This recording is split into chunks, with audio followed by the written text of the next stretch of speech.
T-minus 10, 9, 8, 7, 6, 5. All three engines up and burning. 2, 1, 0, and lift off.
Muy buenas noches, bienvenidos a Órbita Infinita. Órbita Infinita que hoy además tiene el parche, lo tenemos por aquí, de Artemis II.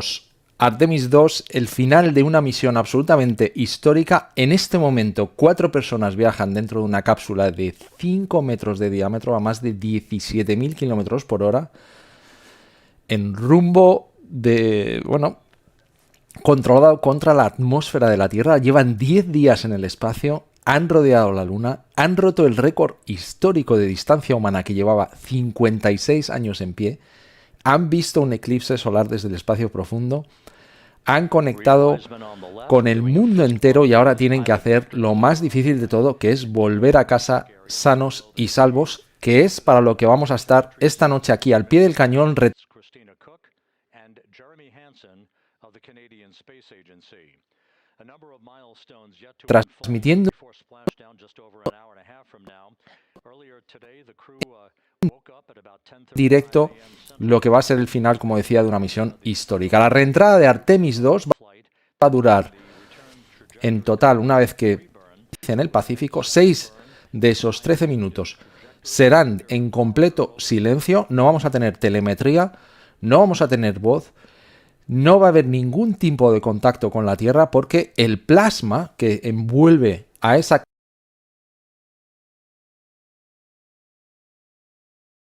todas las comunicaciones. Van a ser 6 minutos en los que literalmente no vamos a saber, como decía, absolutamente nada. Pero antes de llegar ahí, vamos a repasar una misión completa de forma histórica, una misión que hemos vivido y hemos seguido muy de cerca, viajando a las fábricas donde se han construido los componentes, estando en el rollout, estando en el Kennedy Space Center, y que después os voy a explicar exactamente qué va a pasar esta noche, paso a minuto. La misión Artemis II valida el funcionamiento de sistemas que son cruciales para la futura exploración lunar y ayuda a preparar a la NASA para misiones humanas de larga duración a la Luna. Este vuelo sienta las bases para la misión Artemis III y para futuras misiones tripuladas más allá de la órbita terrestre. El día de lanzamiento, la tripulación se pone sus trajes espaciales, completa las comprobaciones finales y viaja en el vehículo de transporte de la tripulación hasta la plataforma de lanzamiento 39B en el Centro Espacial Kennedy de la NASA. En el lanzador móvil, el cohete sistema de lanzamiento espacial, de unos 98 metros de altura, tiene montada la nave espacial Orion y está listo para su viaje después de recorrer unos 6 kilómetros desde el edificio de ensamblaje de vehículos. El equipo de lanzamiento llena los tanques de propelente del cohete con más de 2.650.000 litros de oxígeno líquido e hidrógeno líquido y verifica el sistema de guía, las comunicaciones y la aviónica. A los T-12 segundos arranca el encendido por quema de hidrógeno seguido del encendido de los 4 motores RS-25. Cuando la cuenta regresiva llega a 0, los cables de servicio se retraen y Orion comienza su ascenso.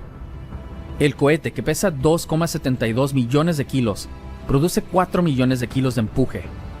El 75% de este empuje proviene de dos propulsores sólidos del cohete, que tienen una altura de 17 pisos. Unos 2 minutos después de que comience el vuelo, se liberan los propulsores, mientras que la tapa central continúa impulsando a Orion. Después de 3 minutos, se expulsan los carenados protectores alrededor del módulo de servicio, exponiendo los paneles solares de la nave espacial. 6 segundos después, es eyectado el sistema de escape durante el lanzamiento. La tripulación llega a la órbita terrestre de forma segura y tiene la capacidad de abortar el vuelo de ser necesario, utilizando los motores del módulo de servicio de Orion. Unos 8 minutos después del lanzamiento, se apagan los motores de la tapa central y Orion se separa de la tapa superior. Los paneles solares de la nave espacial se despliegan, proporcionando energía a Orion para su viaje de ida y vuelta a la Luna. Después de orbitar la Tierra durante 90 minutos, la etapa superior se enciende para elevar a Orion a una órbita terrestre alta. La tripulación y el control de la misión llevan a cabo una verificación de sistemas de casi 24 horas mientras están aún cerca de la Tierra, para garantizar que todos los sistemas de la nave espacial funcionen correctamente. Una vez en la órbita terrestre alta, Orion se separa de la etapa superior, la cual luego sirve como objetivo para una demostración de operaciones de proximidad.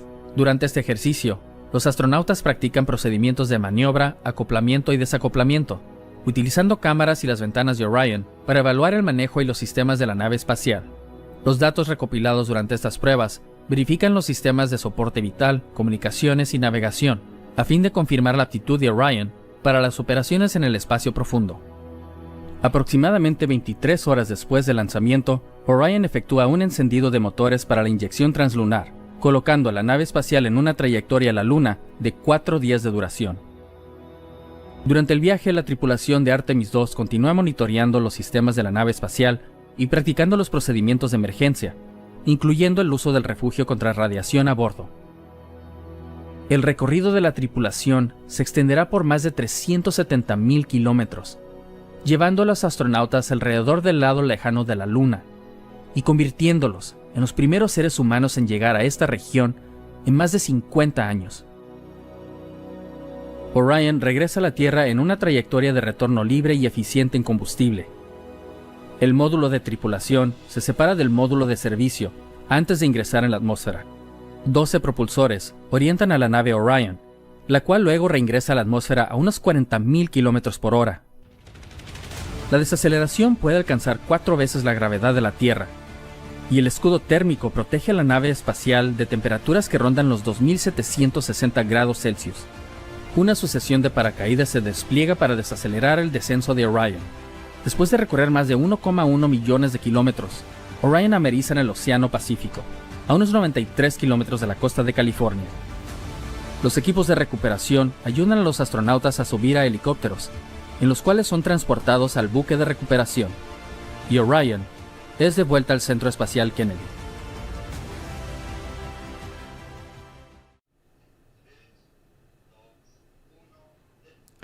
Bien, y esto es lo que ha ocurrido en estos 10 días históricos de misión, y ahora vamos a ver lo que queda, que es la reentrada y el amerizaje. Os voy a explicar exactamente cómo funciona con una animación. Vamos con eso.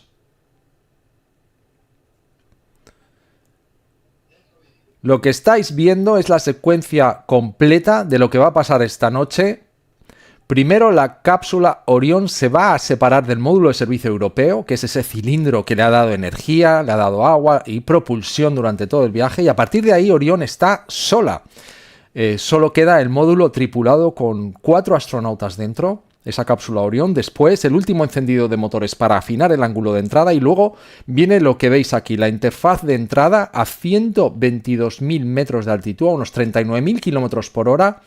La cápsula entra en la atmósfera como un meteorito controlado. El aire se comprime delante de ella con tanta violencia que se convierte en plasma a casi 3.000 grados. Y eso es lo que provoca el blackout de comunicaciones del que hablábamos antes. Después del blackout, la cápsula frena lo suficiente para desplegar los paracaídas. Primero los que se llaman drogues, que son los de frenado a unos 6.700 metros de altitud, y luego los otros 3 paracaídas principales y las campanas naranjas a unos 1.700 metros y finalmente amerizaje a unos 30 kilómetros por hora en el Pacífico, frente a la costa de California, donde el USS John P. Murtha estará esperándoles. En este momento estamos recibiendo totalmente la señal de NASA y estamos viendo pues una imagen desde yo creo que es ese USS John P. Murtha. Estamos recibiendo, como os digo, esta señal en directo. Deciros, primero quiero dar las gracias también a mi compañero Fernando Sierra, que está en la realización desde León. Muchísimas gracias, Fernando, por todo el trabajo durante toda la misión, y a Nacho Sevilla desde Madrid, también a los mandos, controlando YouTube, con vuestros comentarios, que me va cantando por la línea interna si hay algunas preguntas. ¿Qué es lo que ha conseguido esta misión Artemis? Ayer escuchaba a un periodista muy famoso en España que decía, bueno, esto es como una misión de un remake de Garrafón, ¿no? Y estoy completamente en desacuerdo con él. Mientras esperamos a que empiece la secuencia de reentrada, quiero hacer algo que creo que merece bastante la pena, y es parar y mirar lo que se ha conseguido en estos 10 días, porque lo que estamos a punto de ver es, anoche, no es solamente una cápsula cayendo al océano, es el final de una misión espacial tripulada, la más importante desde la era Apolo. Os voy a comentar algunos de los grandes hitos de la misión. Primero, Artemis II ha devuelto seres humanos al espacio profundo por primera vez en 53 años. Y es que desde diciembre de 1972 ninguna persona había salido de la órbita terrestre baja. Estábamos hablando de esos 400 kilómetros de la Estación Espacial Internacional. Llevábamos más de medio siglo dando vueltas pues prácticamente a 1 centímetro de casa, y Artemis II nos ha sacado de ahí. Hay en este momento casi 5.000 personas conectando con nuestro otro directo, donde estáis siguiendo toda la telemetría y donde la gente, incluso colegios, profesores, niños, han estado siguiendo toda la misión y han ido viendo en todo momento la distancia tan brutal, esos casi 400.000 kilómetros a donde ha ido la misión Artemis II. Y ese precisamente es el segundo hito, es un récord de distancia, porque la tripulación alcanzó 406.773 kilómetros de la Tierra el pasado lunes 6 de abril y superaron al hacerlo la marca del Apolo 13. Y lo hizo por diseño, no por emergencia, como ocurrió con el Apolo 13. Y el récord, como os decía, el Apolo 13 lo tenía porque, bueno, fue la distancia de supervivencia, ¿no? Prácticamente. Bueno, pues Artemis II lo ha hecho con toda la intención del mundo. Tercer hito, tercera cosa muy importante, la tripulación. Victor Glover, primera persona negra en viajar más allá de la órbita terrestre. Christina Koch, primera mujer en viajar a la Luna. Jeremy Hansen, primer ciudadano no estadounidense en viajar a la Luna, y para él su primera misión. Imaginad que te escogen para una misión y te escogen para Artemis II. O sea, Jeremy Hansen, de la agencia canadiense, pues que ha tenido pues el privilegio, ¿no?, de ser escogido.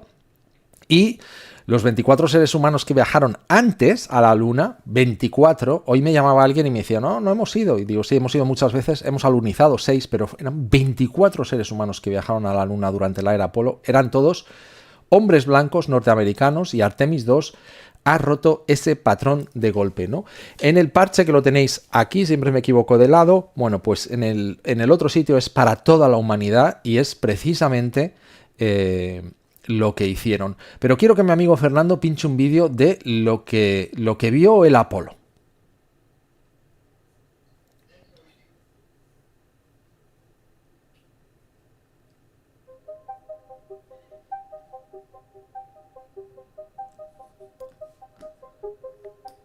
Nacho, me tiene...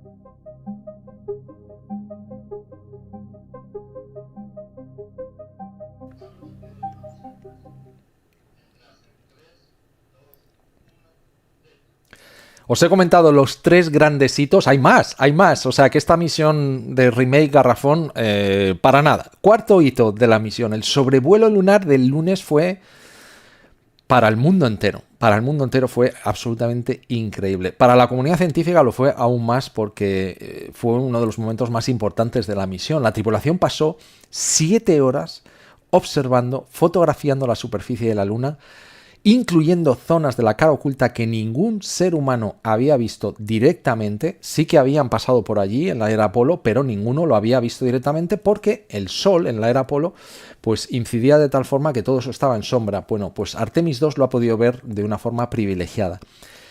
Fotografiaron la cuenca de Aitken del Polo Sur, el cráter de impacto más grande y más antiguo del sistema solar, el Mare Orientale. Y bueno, los científicos en la Tierra estaban, según NASA, literalmente gritando de emoción, ¿no? Hay fotografías donde se les ve pues con las manos haciendo corazones y fue increíble, como estoy haciendo ahora mismo, estoy recibiendo la señal de NASA por línea interna, como lo hice aquel día y estaba viendo escuchando cómo los astronautas estaban describiendo lo que estaban viendo. Y esas descripciones eran increíbles. Por muchos motivos. Primero, por lo detalladas que eran. Segundo, por la sorpresa para ellos. Por muchas fotos que hubieran visto, las descripciones fueron absolutamente detalladas e increíbles. Y el nivel de emoción descomunal, ¿no?, que sintieron y cómo expresaron, ¿no? Literalmente, como os decía, el equipo científico en Tierra gritaba de ilusión. Destellos de luz en la superficie, impactos de micrometeoritos Wiseman por primera vez en la historia, y no solamente uno, sino 6 de ellos. Así que fijaos qué privilegio. Quinto hito de la misión, el eclipse solar. Durante casi una hora, la Luna se interpuso entre Orión y el Sol, la tripulación vio la corona solar, la atmósfera exterior del Sol desde una perspectiva que ninguna misión Apolo ha experimentado jamás, y un momento que no estaba en guión ninguno, que fue durante el vuelo, los 3 compañeros de la tripulación se acercaron al comandante Reid Wiseman y le propusieron algo, que es nombrar un cráter de la Luna en honor a su esposa fallecida, Carol, que falleció de cáncer en 2020, y Wiseman, bueno, pues dijo en una rueda de prensa que fue un momento cumbre de la misión, ¿no? Lo estoy recordando y se me están empapando los ojos de lágrimas, emocionante y tan bonito, así que lloraron ellos, lloraron yo, y ahora que me estoy acordando. Y yo creo además que tenemos ese momento y yo creo que merece la pena que lo veamos. Vamos con ese vídeo. And so we lost a loved one. Her name was Carol, the spouse of Reid, the mother of Katie and Ellie. And if you want to find this one, you look at Glushko, and it's just to the northwest of that, at the same latitude as home, and it's a bright spot on the moon. And we would like to call it Carol, and you spell that C-A-R-R-O-L-L.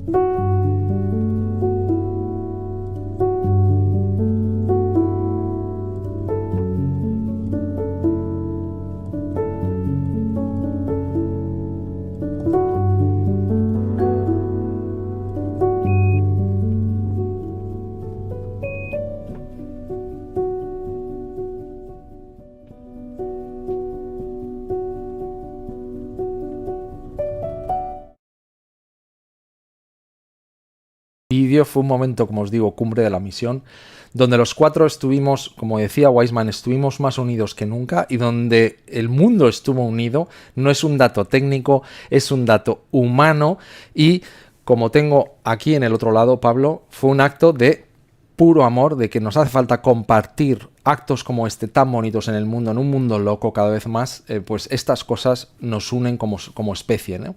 Y dice más sobre lo que significa esta misión, que cualquier cifra de la telemetría que os he estado mostrando sin pausa desde hace 10 días, ¿no?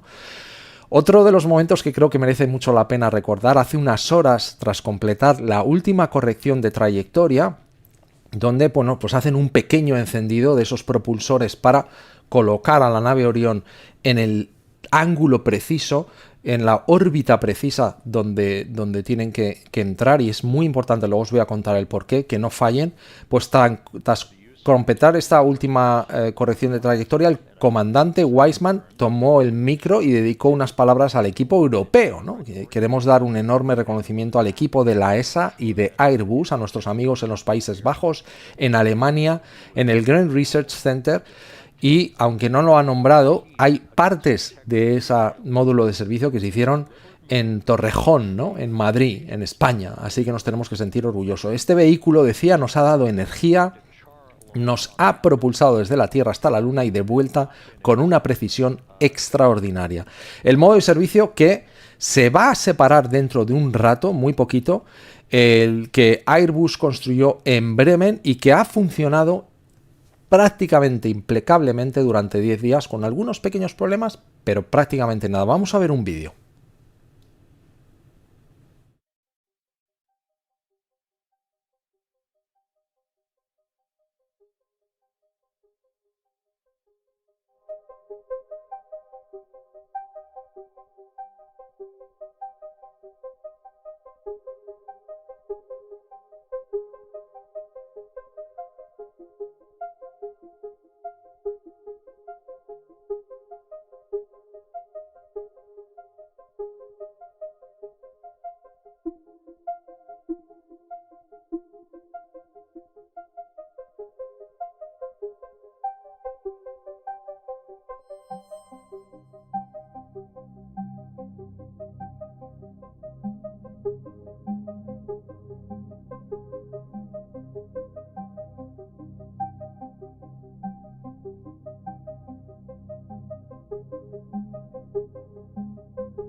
Pero bueno, más allá de los récords y las fotos de Artemis II, lo que han hecho ha sido validar algo fundamental, ¿no? Que es que la nave Orion funciona con personas a bordo en el espacio profundo, que era el objetivo de esta misión, una misión de prueba, una misión de test, y eso pues no es un detalle menor, es el objetivo principal, como decía, de esta misión. En estos 10 días se ha probado el sistema de soporte vital, se han probado las comunicaciones a través de la Deep Space Network, incluyendo la estación de Robledo de Chabela, a 60 kilómetros de Madrid, que ha estado en determinados momentos pues controlando la señal, la navegación, la propulsión, el control térmico, los trajes de supervivencia. Se ha probado todo eso, el ejercicio de microgravedad, la gestión de residuos, y podemos hablar de eso largo y tendido porque ha habido ciertos problemas, la convivencia de 4 personas en 9 metros cúbicos durante 10 días, que no es fácil, sobre todo cuando han tenido problemas con el servicio, con el baño, y como os digo, pequeñas cosas se han ido solucionando. Un fallo en el... se ha hablado mucho del baño, ¿no? En realidad se trataba de un problema con el vertido de orina al exterior, no con el váter en sí, sino en el mecanismo que expulsa los residuos fuera de la nave cuando el depósito se llena. Pensaban que era una condensación de hielo, luego se vio que no, posiblemente sea un filtro, pero van a tener que analizar eso para el futuro, ¿no? Un dispensador de agua con una válvula defectuosa, un olor extraño en la zona del aseo. La tripulación tuvo que usar los urinarios manuales en varias ocasiones, que son esas bolsas que luego se cierran herméticamente, se convierten en un gel, pero precisamente esto es para lo que esta misión está hecha, ¿no? Esto es lo que se necesitaba descubrir y traer a la luz, ¿no? Cada anomalía detectada y resuelta es información absolutamente válida para... Eso vale millones, ¿no? Para futuras misiones. La cápsula va a volver al Kennedy Space Center tras el amerizaje. Los ingenieros lo que van a hacer va a ser desmontarla pieza a pieza para estudiar cada sistema, especialmente la fontanería. Y un dato de contexto, el recorrido total de la misión es de, agárrense, señoras y señores que están sintonizando con órbita infinita en este momento, 1.117.831 kilómetros, más de 1.100.000 kilómetros en 10 días.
Bueno, y lo que estáis viendo, lo que estáis a punto de ver es la trayectoria completa, la trayectoria de más de 1.100.000 kilómetros, como decíamos, que han recorrido una trayectoria de retorno libre. Eso significa que la geometría del viaje garantiza el regreso a Tierra incluso sin encender ningún motor después de la inyección translunar, y esa es la misma física, si habéis visto la película, que salvó al Apolo 13 en 1970, ¿no? Pero usada por diseño en lugar de por desesperación, como decía al comienzo del programa.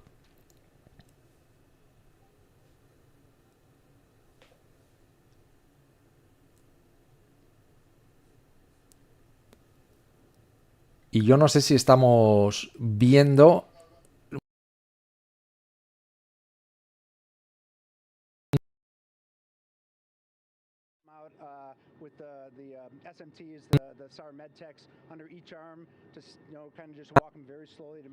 mascota. Hubo gente que nos preguntó en anteriores directos sobre la mascota lunar. Estáis viendo a Rice, el indicador de gravedad cero, un peluche que fue diseñado por un niño. Tenemos algún problema de conexión y vamos a ver.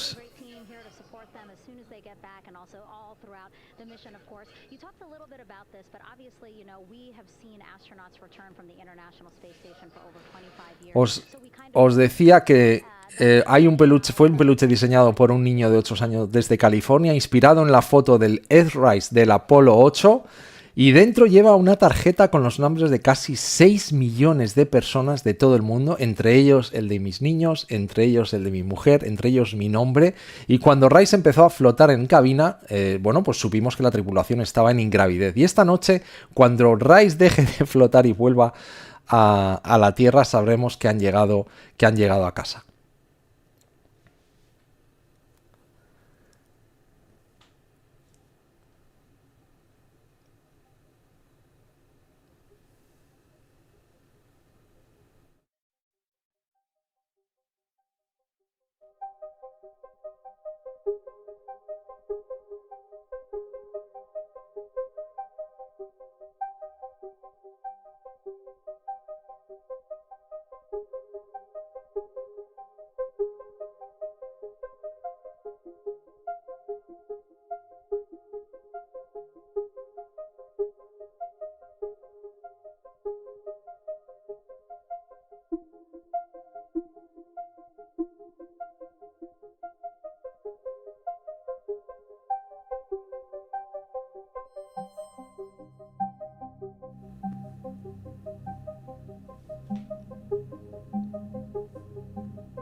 Bueno, y como os decía, esa mascota que lleva la tarjeta de casi 6 millones de personas de todo el mundo, ¿no? Y cuando, bueno, pues cuando Reid vamos a ver, que creo que tenemos algún problema de audio, porque estoy hablando, a ver si me podéis recibir bien. Bueno, pues esta noche, cuando Reid deje de flotar y vuelva a caer a la Tierra, al mar, sabremos que han llegado a casa. Me gustaría pedirle a mi compañero Fernando Sierra que nos ponga unas imágenes de una cámara térmica que es absolutamente increíble. Yo creo que una de las imágenes más espectaculares de toda la misión. Vamos a ver si puede pinchar ese vídeo.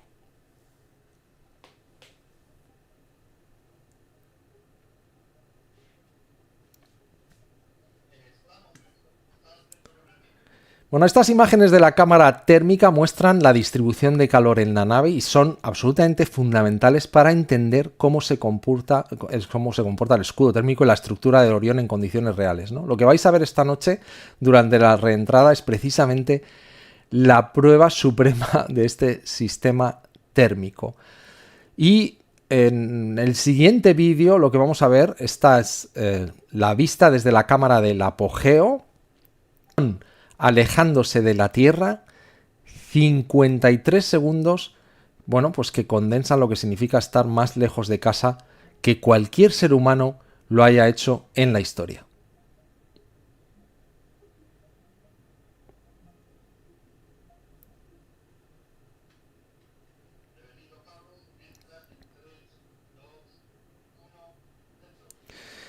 Bueno, y ¿qué es lo que nos espera ahora? Bueno, pues si todo va bien, lo vamos a ver de verdad dentro de una hora, ¿no? La secuencia del paracaídas es la parte más visual de la reentrada, pero vamos a explicarla bien porque es la más compleja y esto es más difícil de lo que parece, ¿no? Creo que tenemos una diapositiva para mostrar cómo funcionan los paracaídas. La secuencia tiene 4 fases. Primero, se desprende lo que se llama el forward bay cover, que es la tapa, digamos así, que protege el compartimiento de paracaídas entre los 10.700 y los 7.300 metros de altitud. Después se despliegan los 2 drogues, que son esos paracaídas de frenado, son como unos paracaídas pequeñitos, a unos 6.700 metros, son más pequeños. Su función es precisamente la de estabilizar la cápsula. También tienen la función de reducir de unos 480 km por hora a unos 320, y luego se sueltan los pilots, que son los 3 paracaídas pequeños que extraen los principales. Finalmente se van a abrir las 3 campanas principales, que son esos paracaídas naranjas tan característicos de NASA, a unos 1.700 metros de altitud. Esas 3 campanas van a frenar a Orión desde 320 km por hora a unos 30 km por hora para el amerizaje. Y bueno, cuando veáis las 3 campanas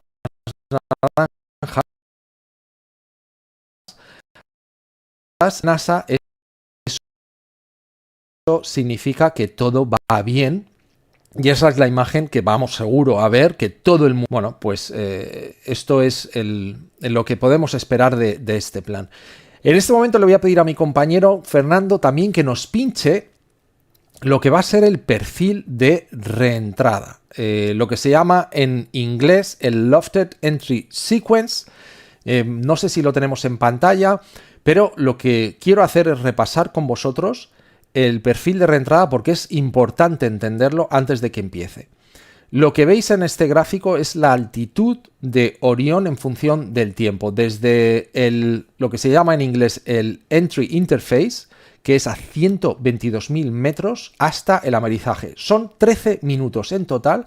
Fijaos en la forma, la cápsula en línea recta lo que hace es bajar, luego hace un ligero salto hacia arriba, lo que se llama loft, y después vuelve a descender. Bueno, pues ese salto controlado es intencionado, nos permite gestionar la energía térmica y las fuerzas G sobre la tripulación, y el pico del calentamiento ocurre en los primeros 2 minutos cuando el escudo alcanza los 2.800 grados de temperatura. Y aquí hay un dato muy importante, que es la diferencia entre Artemis II y Artemis I. En Artemis I la reentrada usó un perfil de salto mucho más pronunciado, más tiempo en la atmósfera superior, y en Artemis II NASA ha cambiado el perfil. ¿Y por qué lo ha hecho? Bueno, pues para proteger el escudo térmico que dio tantos problemas durante la misión Artemis I, ¿no? Es el seguro de vida de nuestro Artemis I, ¿no? Eso reduce el tiempo que el escudo térmico está expuesto. Sí. Te escucho perfectamente. Tengo a Televisión Española conectando conmigo en directo, así que os escucho bien, compañeros. Estoy mandándote sonido. ¿Me escuchas? Gracias a ti. Los compañeros de televisión, voy a salir dentro de un rato, 10 minutos, voy a entrar en Televisión Española 24 horas y luego vuelvo, pero no os vayáis porque vamos a seguir pinchando todo en directo. Estaban justo ahora los compañeros de televisión probándome por aquí. Bueno, pues en Artemis II decía que ha cambiado ese perfil, ¿no? ¿Por qué? Pues por la erosión inesperada de lo que es el UPCOAT, ¿no? Que se detectó en Artemis I. La solución de NASA, ¿cuál ha sido? Ha sido limitar la exposición, entrar, digamos, más empinado, más rápido y reducir la ventana de estrés térmico. Es una solución elegante a un problema bastante real, y la carga máxima sobre la tripulación va a ser de 3,9 Gs en perfil nominal. ¿Eso qué quiere decir? Si todo va bien, van a tener una carga de 3,9 Gs. Es decir, cada astronauta va a sentir que pesa 4 veces lo normal. Si hubiese una contingencia, que no va a ser así, pero si hubiera una contingencia, habría que usar alternativa que podría llegar hasta los 7,5 Gs, y la cápsula lo que hará es 5 inversiones de alabeo durante el descenso para gestionar esa trayectoria, ¿no? Es un descenso activo, guiado, no es una caída libre. Y lo que me gustaría es que mi compañero pinchase en pantalla una diapositiva. Lo que podéis ver es, bueno, pues cómo nos vamos acercando, ¿no?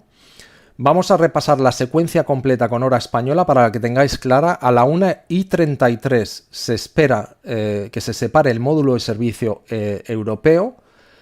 A partir de ahí, Orion está completamente sola, y el módulo de servicio lo que va a hacer es una reentrada destructiva por separado. Es decir, se va a desintegrar en la atmósfera. A la 1:37, el último encendido de motores, el Crew Module Race 1, la última oportunidad para afinar el ángulo de entrada para que entre perfectamente, y a la 1:53 el Entry Interface Orion va a tocar la atmósfera a 122.000 metros de altitud, a 3.200 kilómetros del punto de amerizaje, viajando a nada más y nada menos que 39.000 kilómetros por hora. Para que podáis visualizar esa velocidad, a ese ritmo podríais cruzar España de norte a sur en menos de un minuto. Bueno, pues 24 segundos después empieza el blackout. Eso significa 6 minutos sin comunicaciones. Eso es normal, eso es esperado. El plasma que va a bloquear las señales, no es una avería. Y sobre la 1:59 debería volver la señal, y a partir de ahí, lo que hemos comentado, paracaídas, amerizaje en unos 8 minutos. Amerizaje previsto, me han preguntado mucho por redes, a las 2:07 hora española. En esta pantalla podéis ver la trayectoria del amerizaje, muestra ese Entry Interface y lo que va a ser la zona de amerizaje de frente a California. Va a ser a 100 kilómetros de la costa de San Diego, en el Pacífico, y El USS John P. Murtha estará posicionado en la zona. Es un buque militar. Vamos a tener a nuestro querido administrador de NASA, Jared Isaacman, que va a estar a bordo del buque, y al menos 7 aeronaves, 2 helicópteros adicionalmente, van a estar en el aire para no solamente capturar imágenes, sino para asistir en la recuperación. Hay un detalle que me gusta. Esta mañana el control de misión despertó a la tripulación con 2 canciones. La primera fue la de Run to the Water, corre hacia el agua, de la banda Live, que fue elegida por la propia tripulación.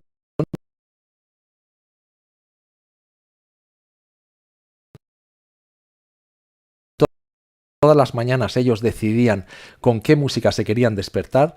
Y la segunda fue Brown, que es, maravilloso, ¿no? El autor de la canción les decía: se necesita coraje, determinación y libertad para perseguir lo desconocido. No podemos esperar a daros la bienvenida a casa, amigos, como no podemos esperar nada, ¿no? Vamos a imágenes, Fernando, si te parece bien, de NASA, la señal que nos llega en directo en este momento, y os voy a ir contando lo que estamos viendo. ¿Te parece?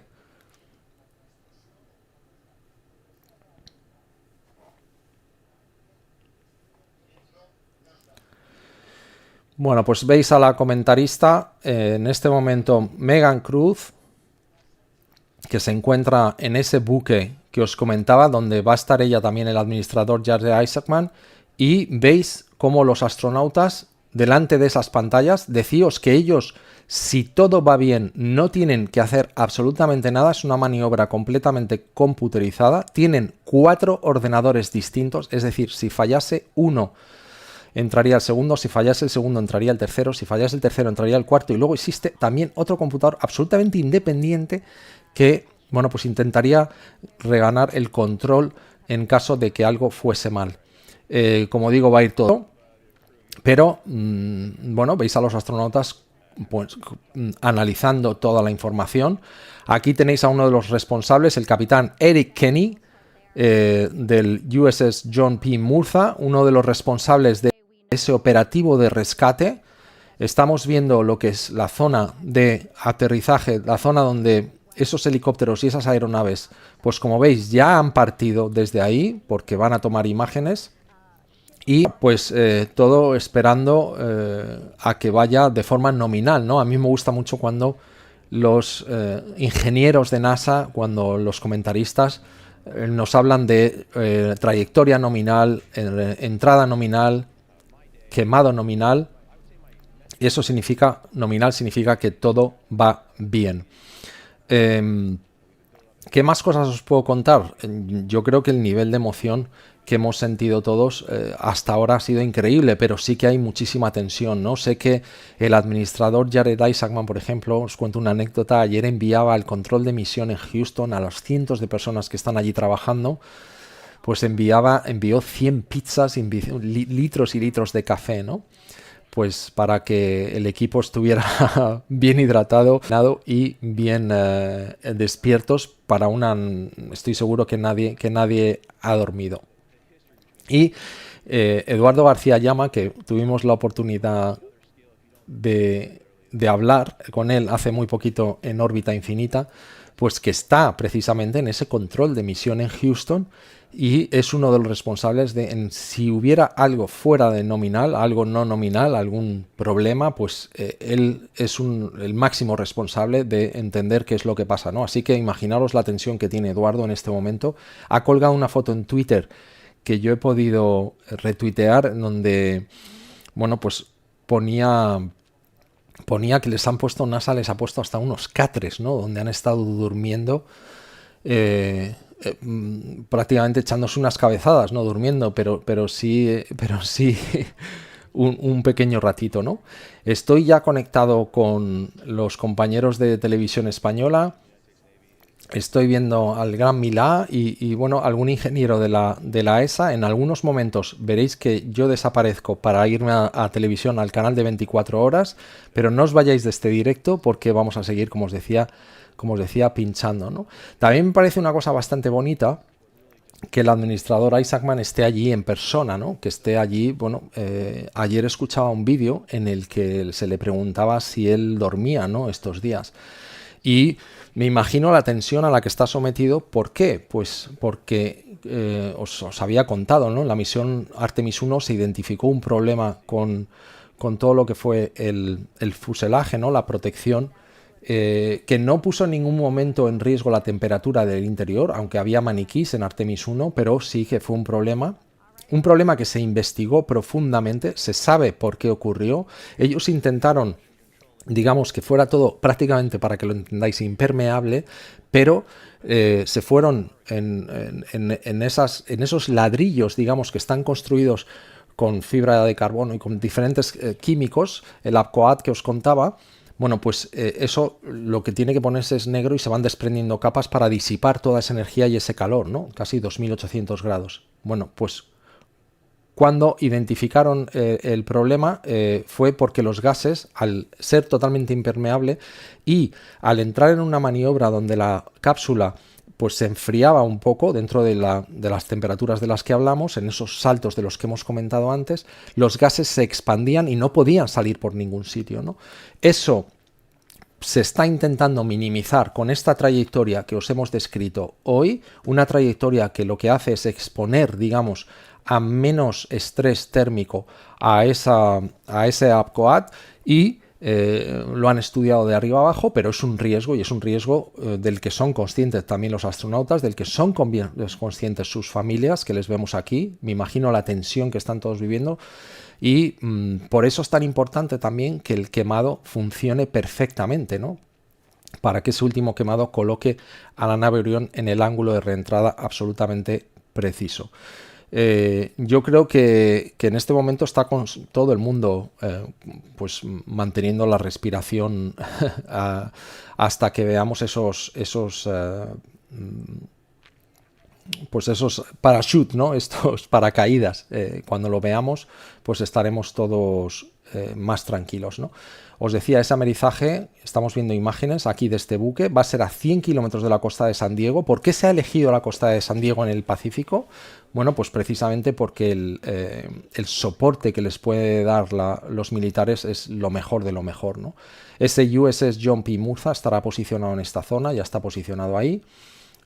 Como os comentaba, 7 aeronaves, 2 helicópteros.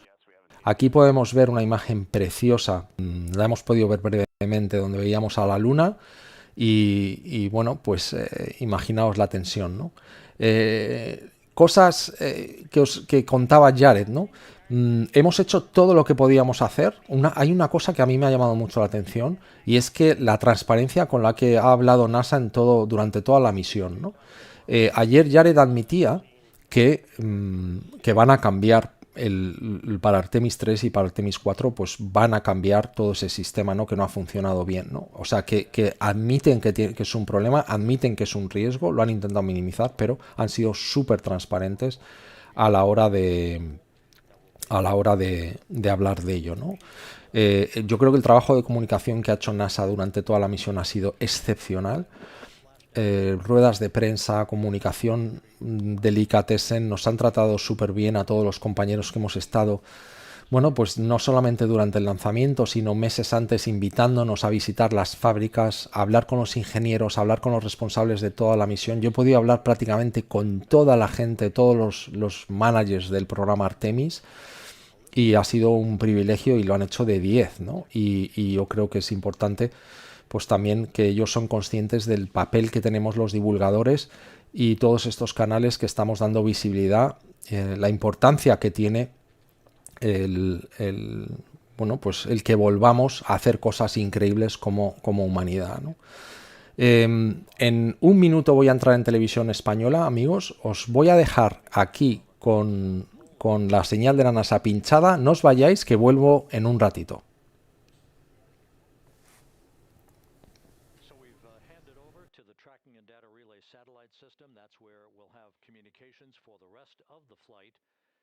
Just to give you some time hacks here, we're 13 and a half minutes away from crew module, service module separation, and just 17 minutes away from the raise burn, that 19-second firing of the thrusters that will basically be the final fine-tuning of the angle of attack for integrity as it enters the Earth's atmosphere.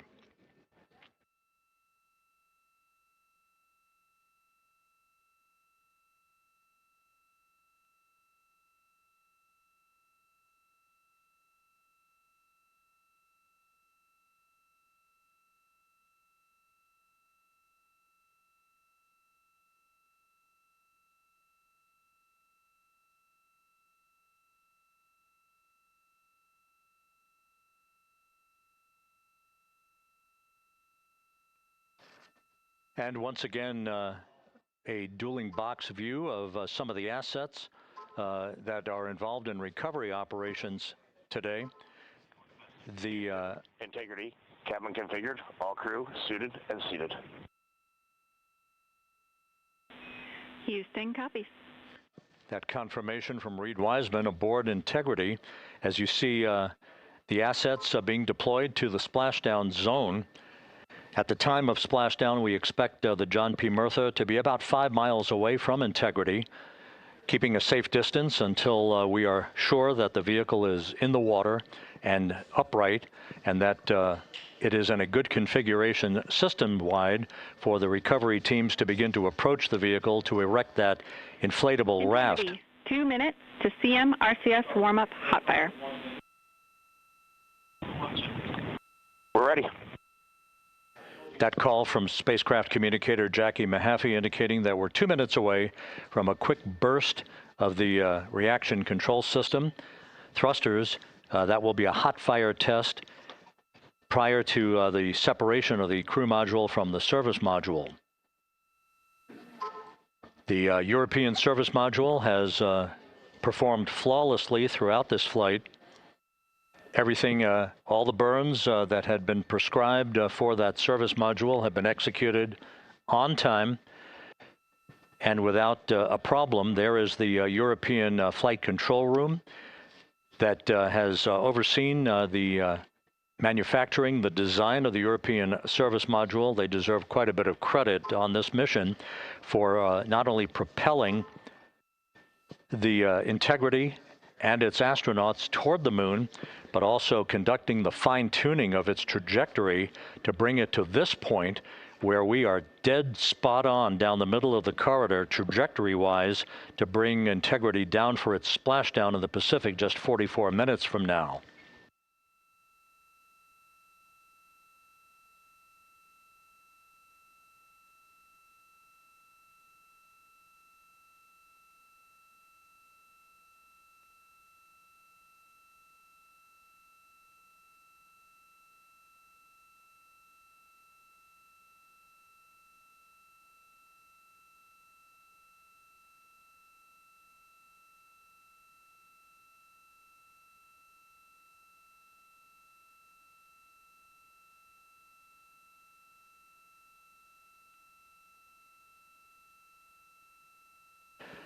What you're looking at is a computer-generated visualization based on real-time telemetry from Integrity, currently traveling about 16,000 miles an hour.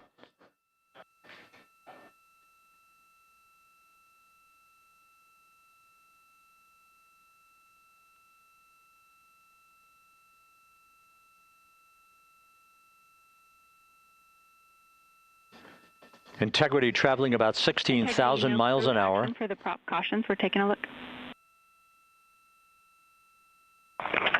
Copy that. Now just about 5,100 miles from Earth.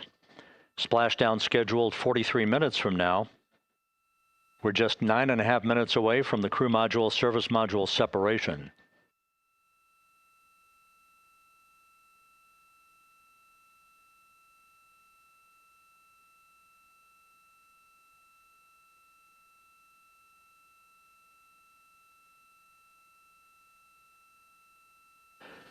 We are confirming. Integrity, we are assessing details, but so far looks like a good hot fire. Looks good on board, Jackie. Thank you. And Jackie Mahaffey took the words out of my mouth. I was just about to say that we had a good hot fire test of the thrusters in advance of the crew module service module separation that's coming up just 8.5 minutes from now.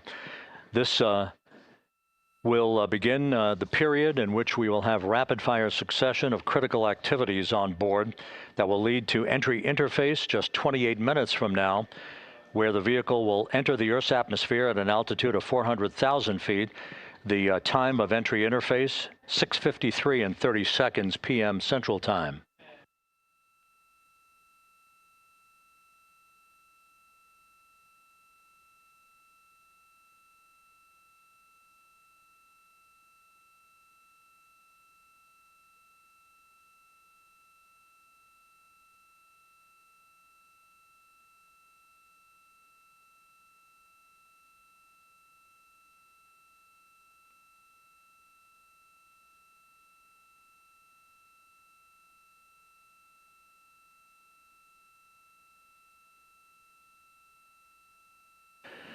Integrity's astronauts were awakened at mid-morning to begin their entry preparations. And propulsion officer now reports a good hot fire test in preparation for the crew module service module separation.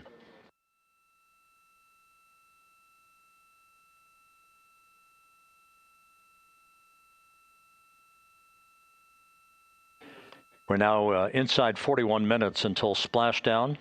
Integrity Houston, we have confirmed a good CMRCS hot fire, and although we are not seeing GPS acquired yet, you can skip the troubleshooting steps in 157 for now. Integrity copies.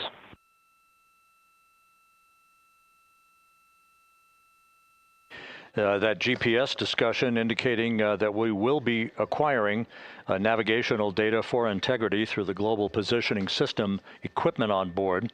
We just don't have it yet, but we will. All of Integrity's systems are in great shape to support its high-speed entry into the Earth's atmosphere. It, once again, will reach a peak speed of 24,661.21 miles an hour. Your call, GPS. We at least have GPS 1 looking good on board.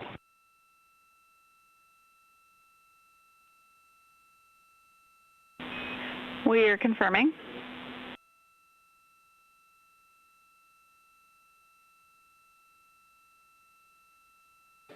The guidance, navigation, and control officer here in Mission Control confirming that we have good lock on GPS data. We are on a communications link now through the tracking and data relay satellite system. Now, following splashdown, we're going to lose that link and go to what's called a VLDR, a very low data rate communications link, so that we can talk to the crew inside Integrity as they are on the water. Integrity, confirm we do see good GPS. We do too, especially GPS 1 is accepting in nav channels 1 and 3.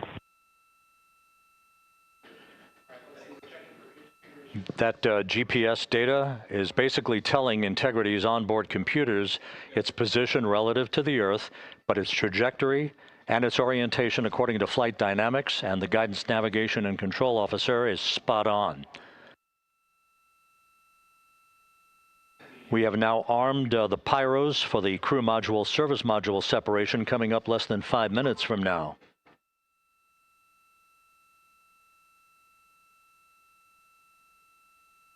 Once again, just 10 seconds after entry interface, we will see Integrity reaching its peak speed of 24,661.21 miles per hour. That will be just seconds before we begin a 6-minute blackout period. Integrity Houston, your vehicle is in a good config for CM-SM SEP and go for CM raise. Houston, we see the same on board and copy go for CM raise.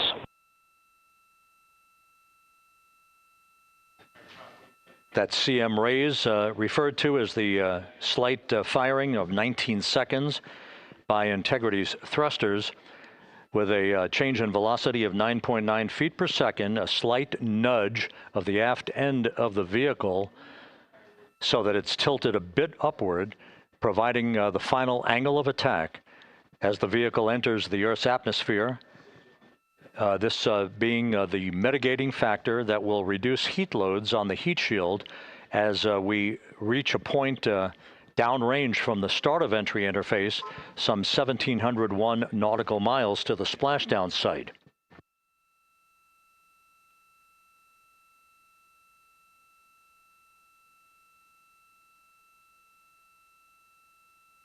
Integrity systems in excellent shape. We are currently 3,300 nautical miles left in this mission. Splashdown scheduled 36 minutes, 39 seconds from now.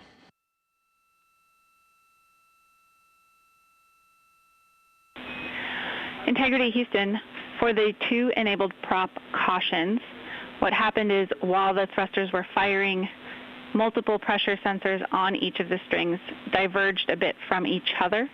Those limits look to be set pretty tight. We think it could happen again when the thrusters fire in the future, so we are going to suppress those messages. We concur with suppress, not inhibit. Thank you.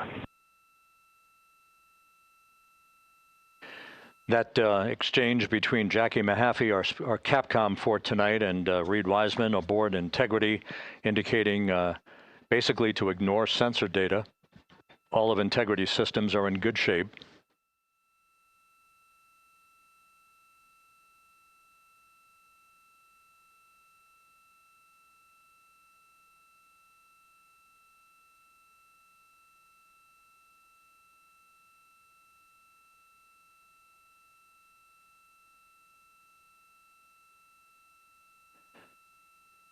Now, coming up on about 90 seconds till the crew module, service module separation.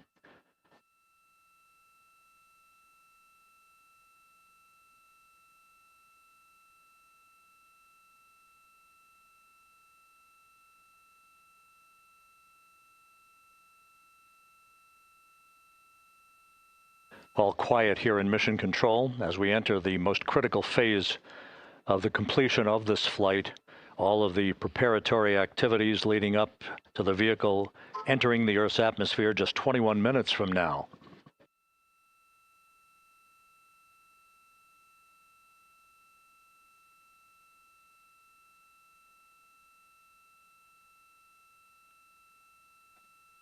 Coming up on 1 minute. Mark 1 minute till crew module, service module separation.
And we have confirmation of crew module, service module separation.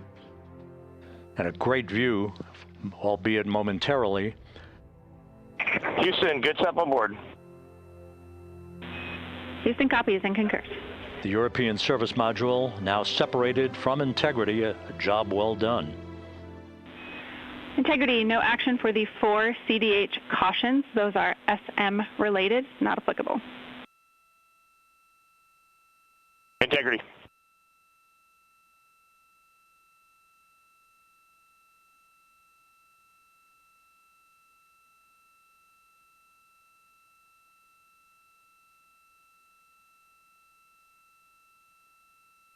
So, with Integrity now flying free on its own for the remaining 32 minutes of this mission. Next up, the raise burn, a 19-second firing of Integrity's thrusters. Good GPS 2.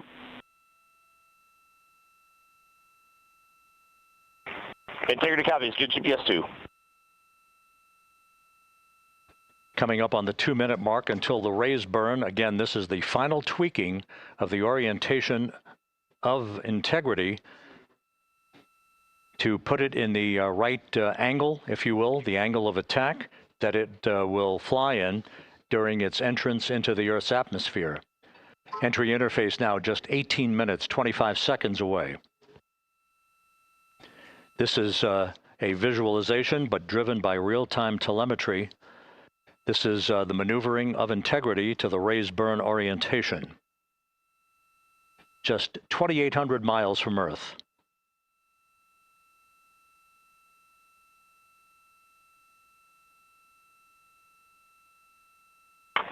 Houston, we got a great view of the European service module out the window with the sun hitting the side and the solar rays, and the NASA worm right there. It's a beautiful looking machine. Roger.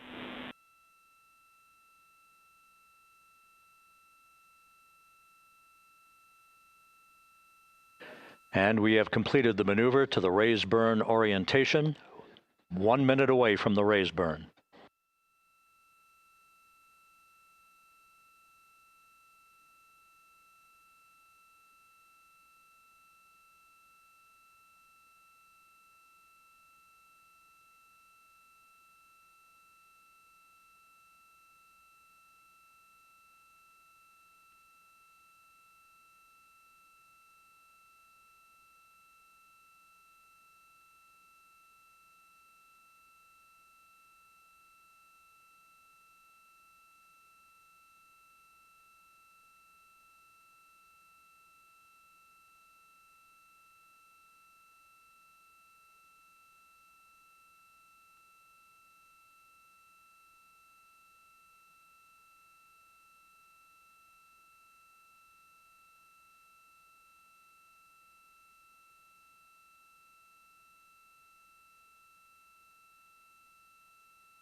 And the crew module raise burn is underway, a 19-second firing of the thrusters, and we have a completion of the burn.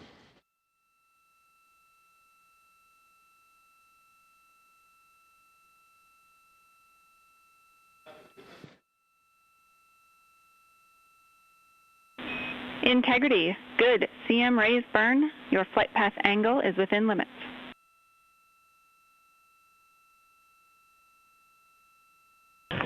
Integrity copies. Looks good on board, Jackie. So the final maneuver is now complete. Our trajectory for a splashdown in the Pacific 29 minutes from now is set and will not be amended any further. And we have the right angle of attack to mitigate any excessive heat loads on the vehicle during entry interface. Integrity, Houston, a heads up about comm coverage. When you perform the 180 roll, for the first minute or so in that attitude, we expect about a minute LOS. We copy.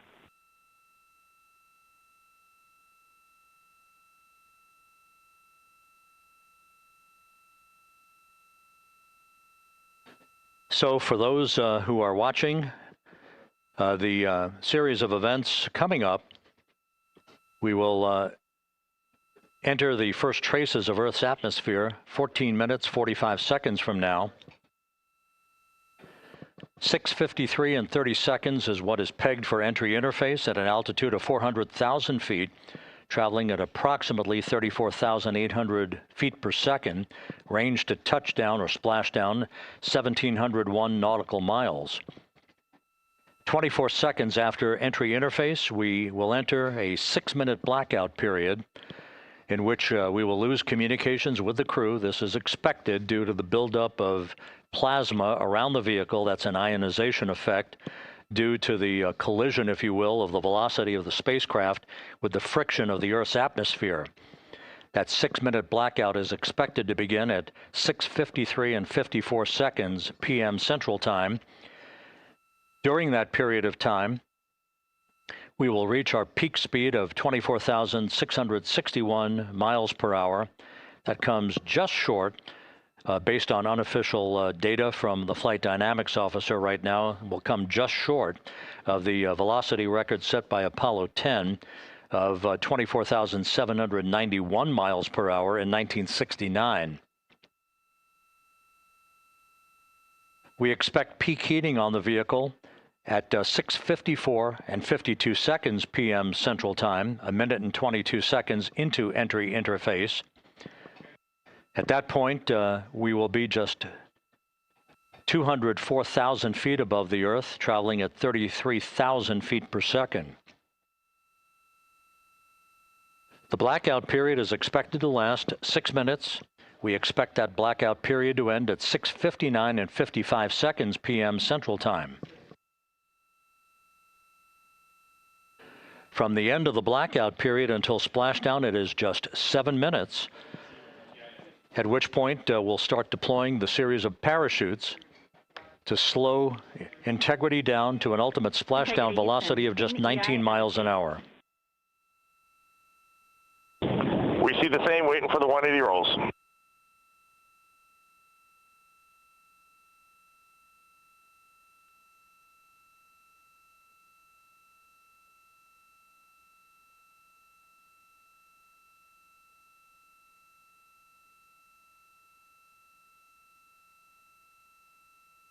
The parachute deployment sequence, once again, will come in several segments, but in rapid fire succession. And we have a great view of the moon out window 2.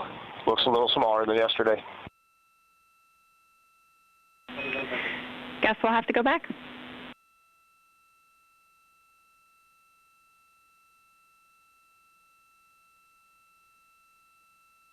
Reid Wiseman and Jackie Mahaffey exchanging discussion on a view of the moon that Integrity's astronauts are seeing in the final minutes of this mission that will be completed with splashdown just 25 minutes from now. 3 forward bay cover parachutes will be used to pull the forward bay cover off the top of the vehicle. Then 2 drogue parachutes will be deployed to slow and stabilize the crew module during its descent, followed by 3 pilot parachutes that will lift and deploy the main parachutes from the forward bay. The final sequence will have 3 main parachutes deployed. These will be 116 feet in diameter, each main parachute approximately 265 feet long when reefed. The parachutes will ultimately slow Integrity down from its peak speed of almost 33 times the speed of sound to a gentle 19 miles an hour at splashdown.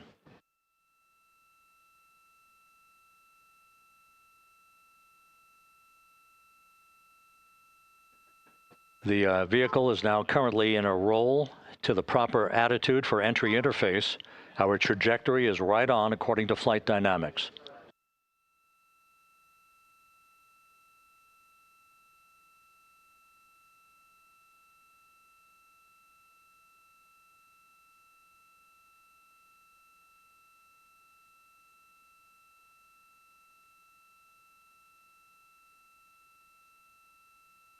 Integrity is on a trajectory from southwest and northeast across the Pacific Ocean, descending at a rate of 15,000 feet per second.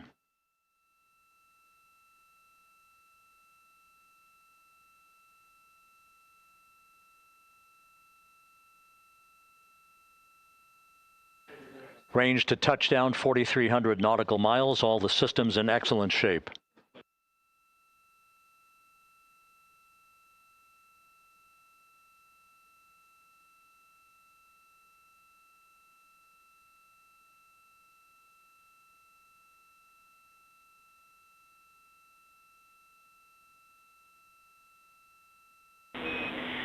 Integrity, Orion in the EI roll 180 attitude. Looks good on board, Jackie.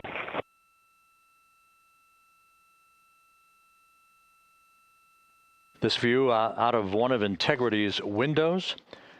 We had a call for 3 good baros. Those are barometric pressure sensors that feed altitude and rate of descent information to Integrity's computers that will trigger the parachute deployment sequence. We are less than 9 minutes away from entry interface, 22 minutes from splashdown.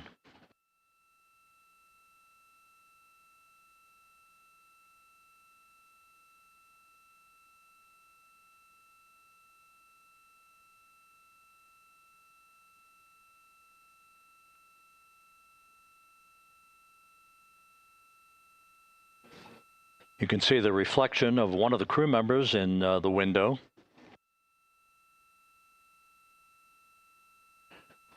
Out in the Pacific, the weather conditions remain go. Just a few clouds, some scattered clouds, winds at 10 knots, wave heights just about 4 feet. A gentle day in the Pacific for the homecoming of Integrity's astronauts.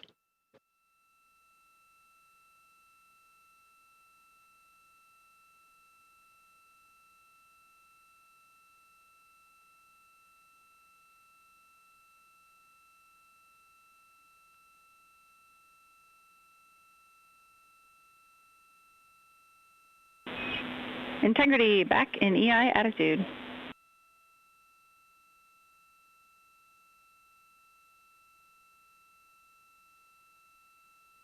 We see the same on board, Jackie.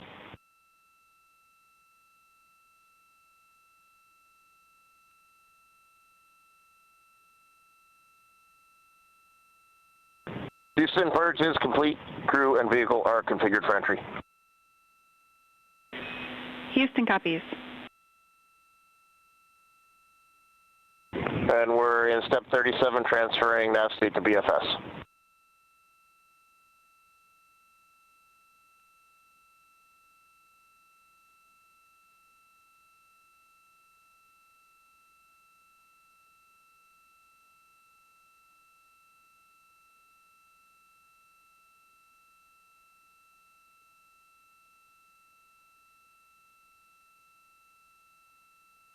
And Houston, in instruction 509, we are not below 0.2.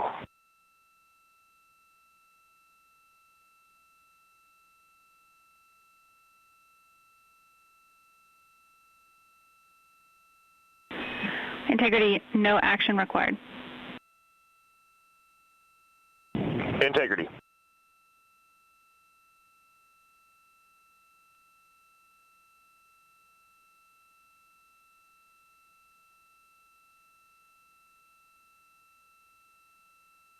Now 6 minutes away from entry interface. We will hit the first traces of Earth's atmosphere at an altitude of 400,000 feet, traveling about 34,882 feet per second. Range to splashdown at that point will be 1,701 nautical miles.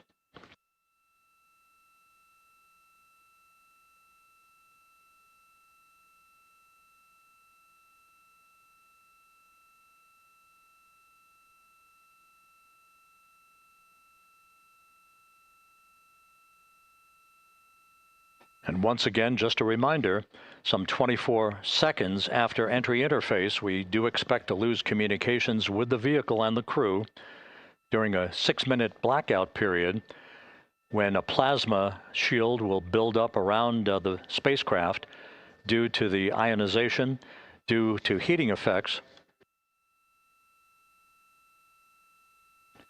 And Flight Dynamics has just confirmed we will have a blackout period of exactly 6 minutes in duration.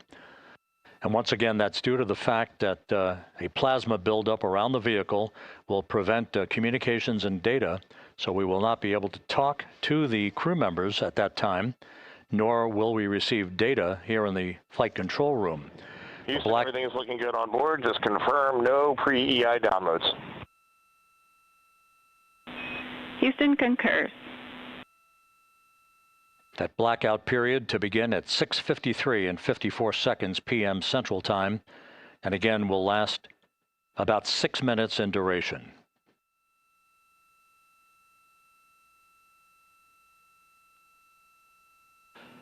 We're 4 minutes away from entry interface.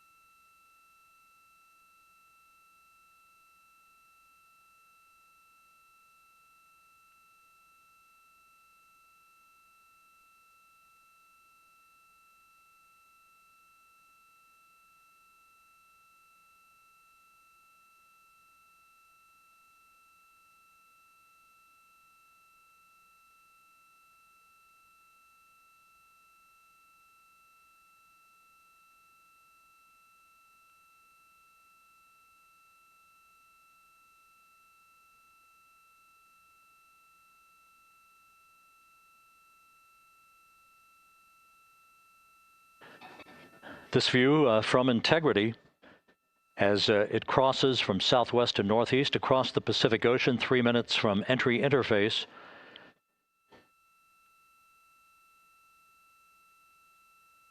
"16.5 minutes till splashdown."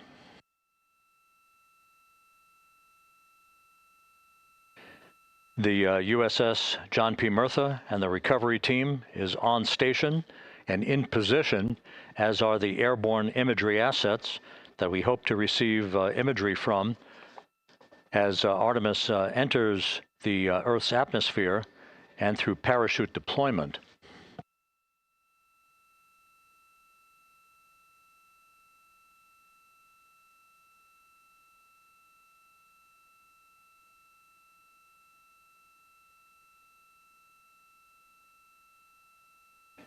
All of Integrity's systems are in great shape. The crew is ready to complete its mission just 15.5 minutes from now. All of the activities today have gone off in perfect fashion. No issues with the vehicle, no issues with the crew. And the weather at the splashdown site is go.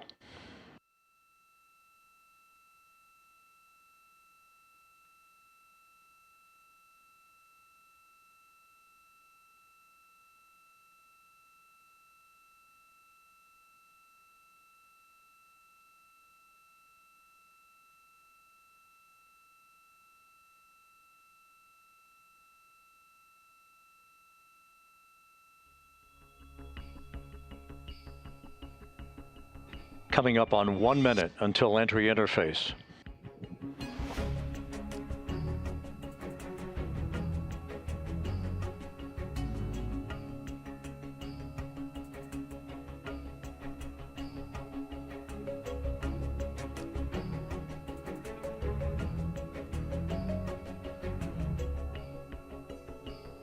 Mark 1 minute until entry interface. 1 minute, 20 seconds until the expected start of our 6-minute blackout. Integrity, 1 minute to a 6-minute blackout. Integrity.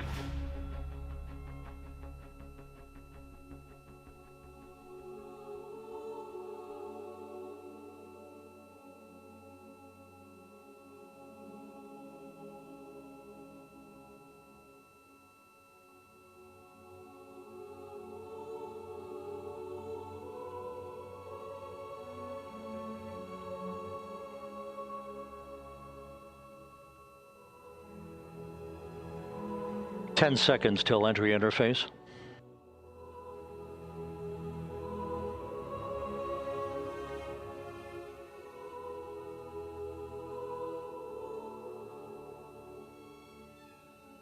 And we have crossed the threshold, now entering the Earth's atmosphere. We're at 400,000 feet, traveling 34,800 feet per second.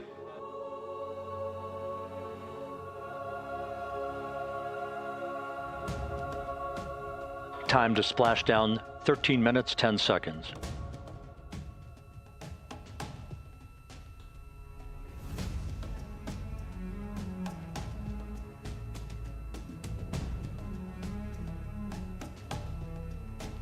And as predicted, we've entered our communications blackout.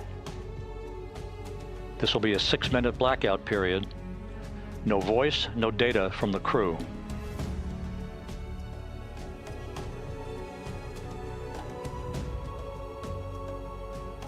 We're 30 seconds away from the anticipated point of peak heating on the vehicle, where temperatures will rise to about 4,000 to 5,000 degrees Fahrenheit. This is the true test of our trajectory.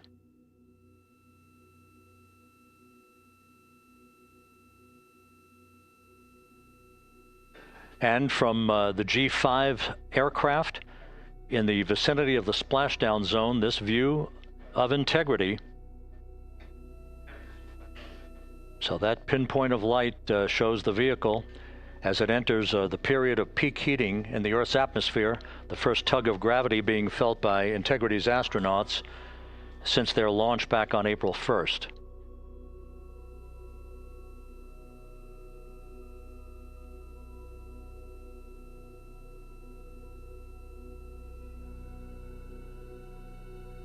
4.5 minutes until the end of the blackout period. Time to splashdown, 11 minutes, 33 seconds.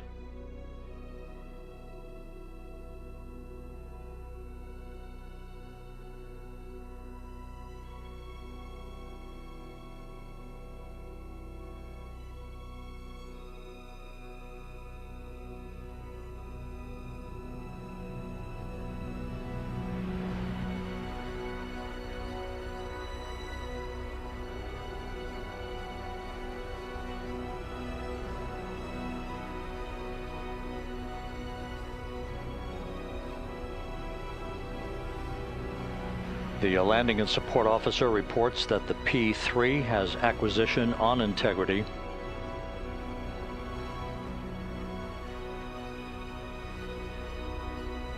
Three and a half minutes left in this blackout period. This is a visualization of the plasma buildup around the spacecraft and the repelling of that heat on integrity's heat shield.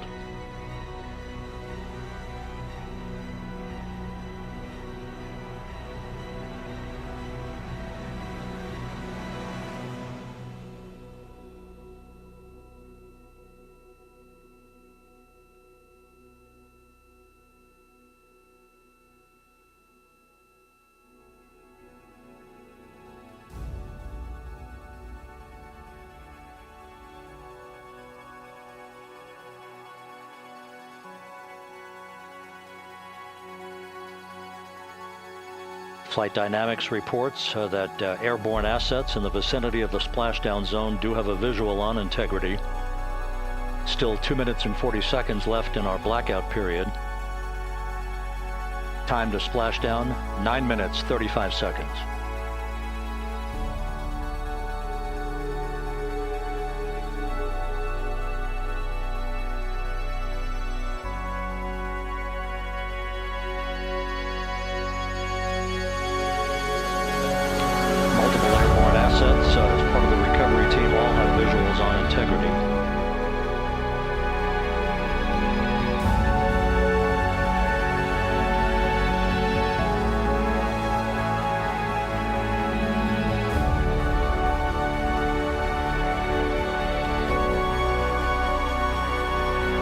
WB-57 flying in the splashdown zone also has a visual.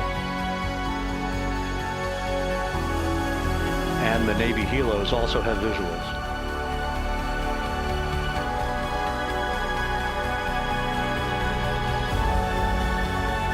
We're still in the blackout period. Still do not have communications from the crew.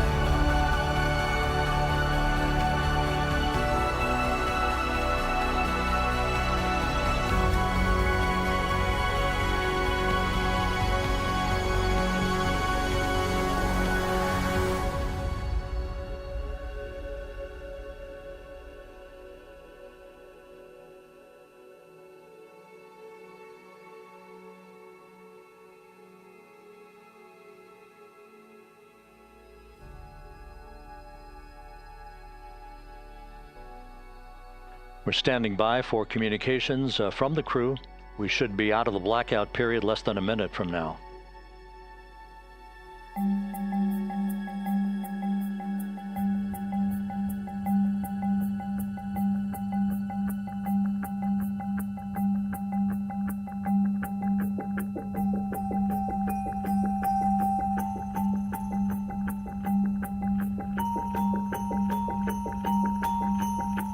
We are now processing data from integrity.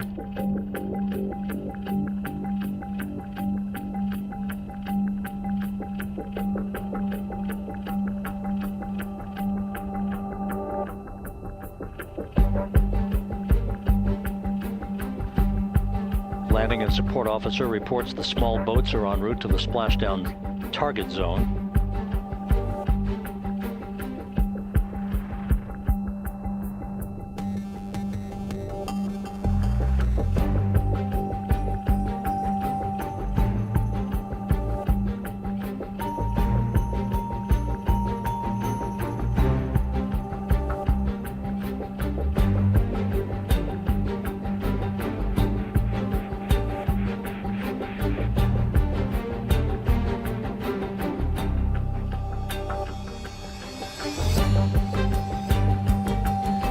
Passing through 150,000 feet, our trajectory is perfect. We're getting intermittent views of integrity. Still waiting to establish voice communication.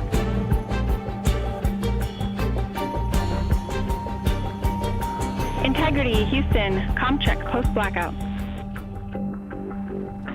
Houston, Integrity, we have you loud and clear. Your trajectory is nominal and your recovery teams have visual. Guidance looks good. No action for the enabled internal camera controller fail. Big cheers from the viewing room here in Mission Control as voice communication reestablished with Commander Reid Wiseman. For America and a waiting world, Integrity is 5.5 minutes away from coming home.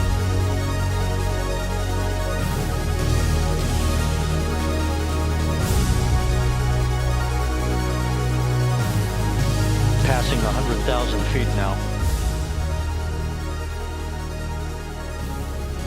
Range to splashdown 19 nautical miles.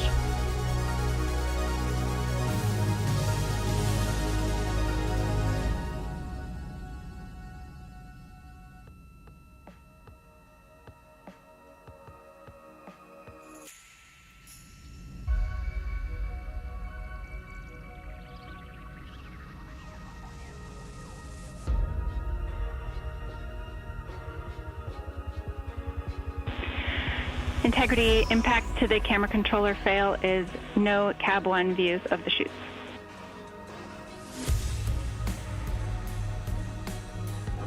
Integrity. We're processing good data through the GPS system. A good view of Integrity, time to splashdown 4.5 minutes.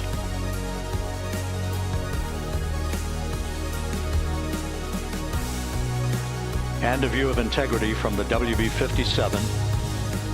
We're at 50,000 feet.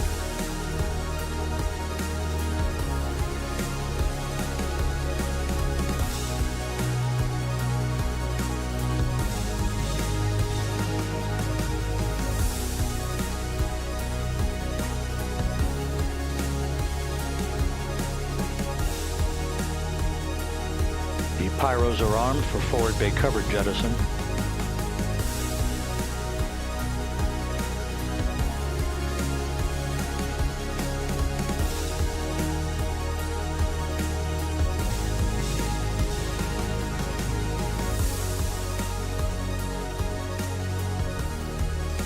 And there go the first series of parachutes, and we're on drogues. And Houston, we're visual 2 drogues out the window. 2 good drogue chutes. Next up, We copy, we see them. the deployment of pilot parachutes that will pull the main chutes out. Time to splash down 3 minutes and 10 seconds.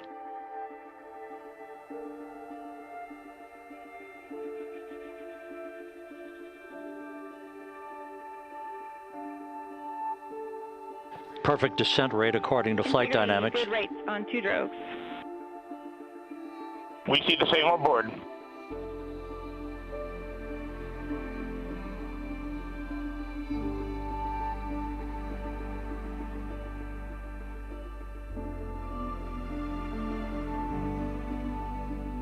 Passing through 10,000 feet, still on drogues.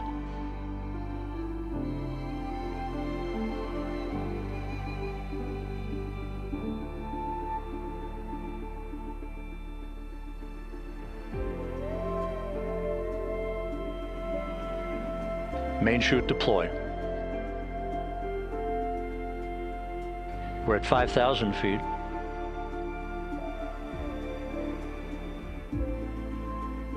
Search and recovery beacon has been activated on Integrity.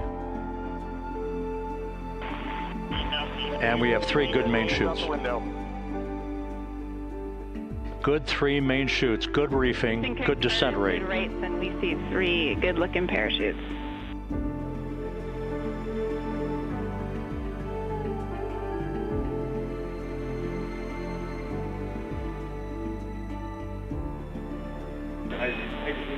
Integrity, cabin pressure indicates no need for hydrazine checks. Integrity copies. This is a perfect descent for Integrity. Its crew sounding hail and hearty on board.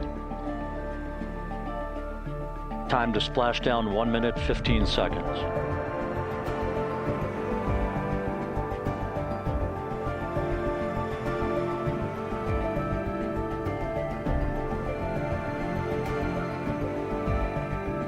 Integrity about to complete a journey spanning 694,481 miles from its launch from the Kennedy Space Center back on April 1st, and a trip around the moon.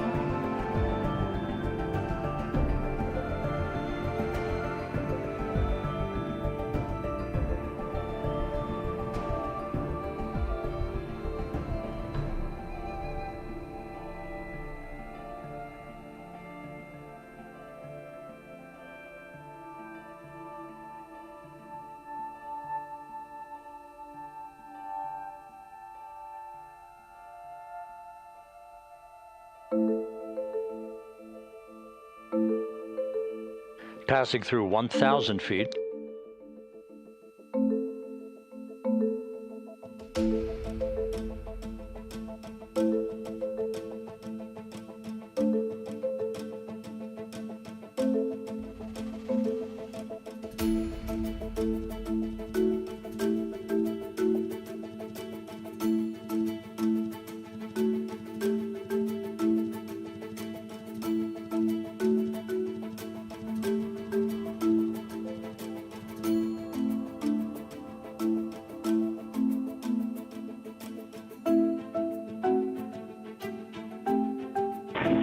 Integrity, splashdown, sending post-landing command now.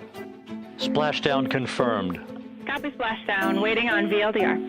Splashdown confirmed at 7:07 p.m. Central Time, 5:07 p.m. Pacific Time. From the pages of Jules Verne to a modern-day mission to the moon, a new chapter of the exploration of our celestial neighbor is complete. Integrity's astronauts back on Earth.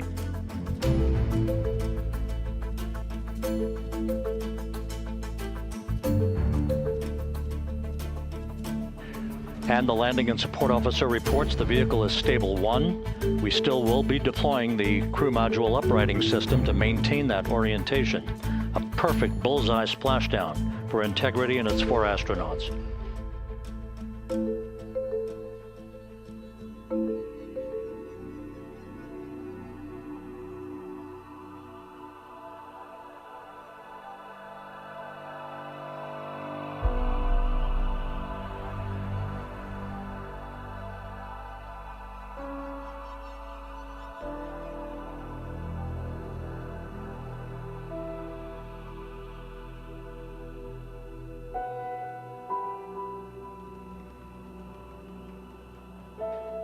The unofficial splashdown time, 7:07 and 47 seconds p.m. Central Time. We'll get that refined for you.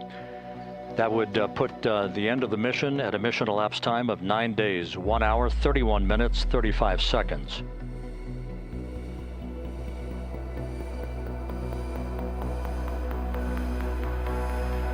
And we're configuring for very low data rate.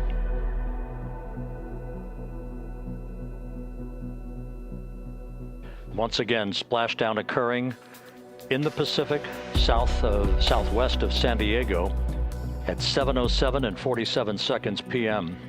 Integrity Houston, comm check on VLDR.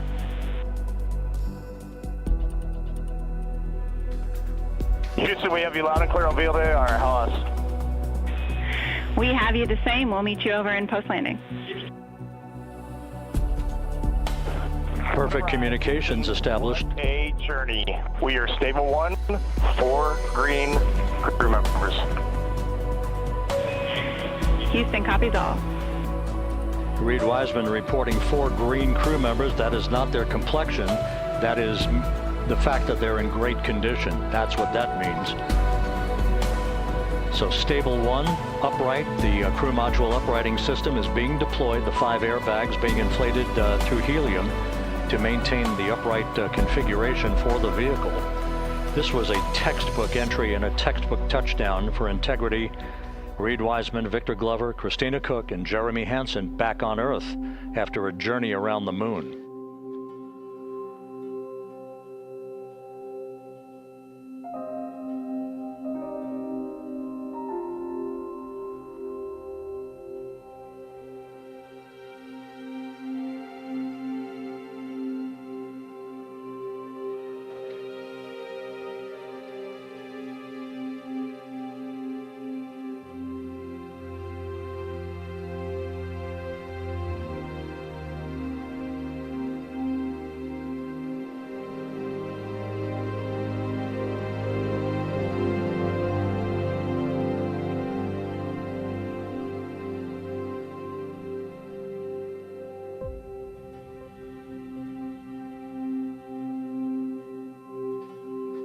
We continue to monitor the functioning of the CMOOS system. The airbags are being inflated to maintain a stable one or upright configuration. And there's a good view from one of the naval helicopters hovering overhead. Reid Wiseman reporting 4 green crew members, meaning they're all in excellent shape.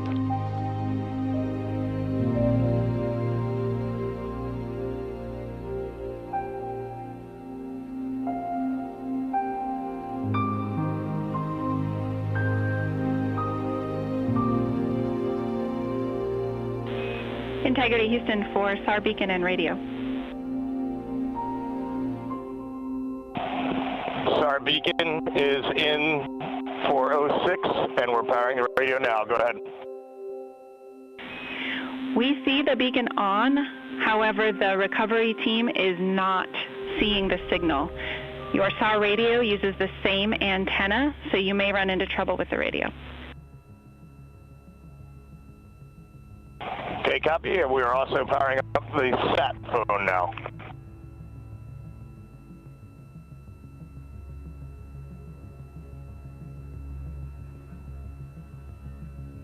So Integrity is in great shape, and as the crew continues its post-splashdown timelined activities on board, Reid Wiseman once again reporting that all 4 crew members are in excellent shape. And we have 5 inflated airbags to maintain an upright configuration so that the recovery team can now begin a slow approach to the vehicle. Meanwhile, here in the flight control room, Entry Flight Director Rick Henfling is polling his team of flight controllers for the start of powering down the vehicle after a thorough systems check. We have no toxic gases to be concerned about, so the recovery personnel can approach the vehicle, but not until we have powered down the spacecraft. That's expected to take a few more minutes.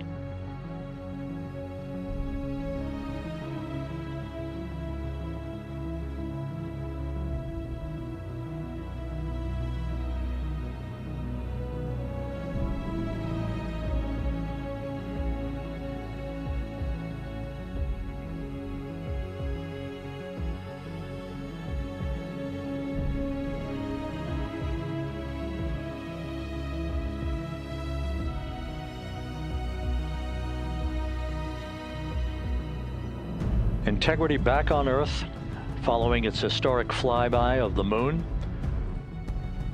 It was, for all intents and purposes, a textbook mission. On 28 per hour remain on this frequency.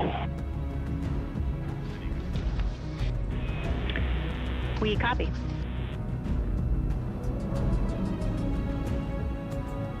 Reid Wiseman indicating some trouble with the SARSAT phone on board. But that's not an issue. What is more important is that the vehicle is solid. No issues as we begin the power down of the vehicle to begin the recovery process.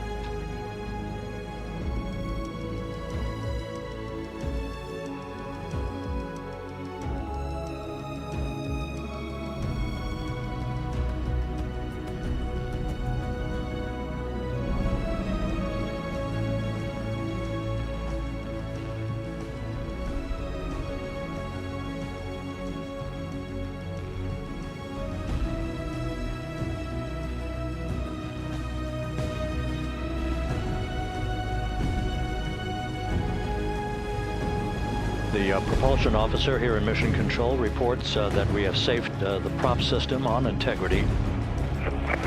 Can you say again? That was very weak and broken.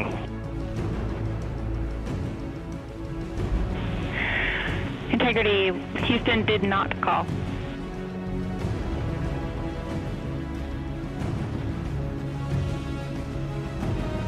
Copy that, Houston. It might have been on the SAR radio. Stand by.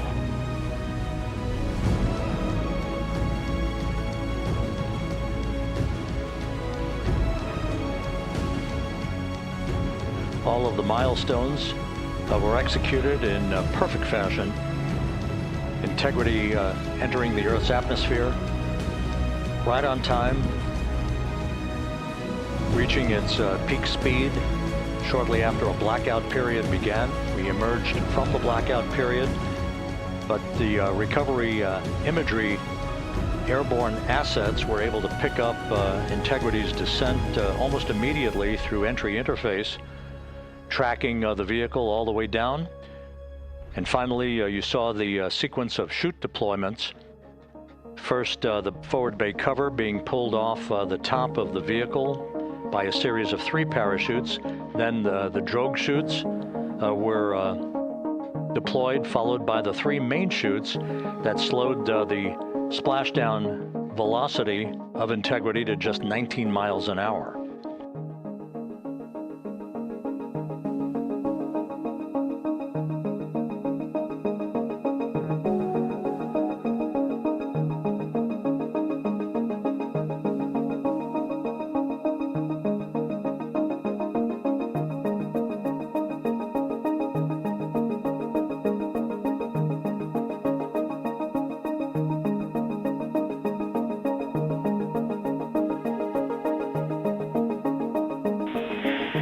Integrity, Houston, with no joy on SAR and SAT phone, we'd like you to command an additional 15 minutes for a total of 30-minute power down delay.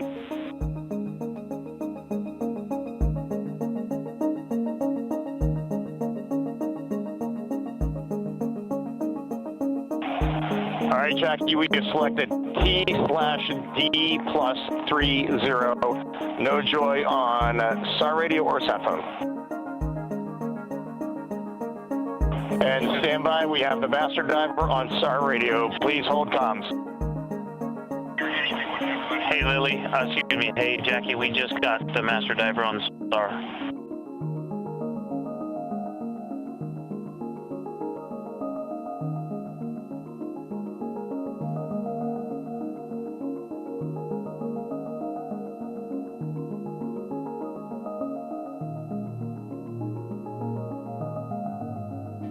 Good view of one of the fast boats. Integrity, Houston, if you are happy with your comm with Master Diver, you can go back to the 15-minute power down. Okay, stand by. Yeah, we'll confirm here in a second. The crew on board Integrity coordinating with the flight control team in Houston here in Mission Control on the timing of the power down of the vehicle, which will be the precursor to the recovery teams approaching the spacecraft. There are no issues with Integrity. We've had a bit of broken capability in establishing a SARSAT or satellite phone communications capability between the crew on board Integrity and the recovery team. That will get sorted out here shortly. There's plenty of cooling on board Integrity, so there's no rush to begin the power down. I'm trying to call you on the sat phone and not getting an answer there either. Concur, we haven't had anything come through.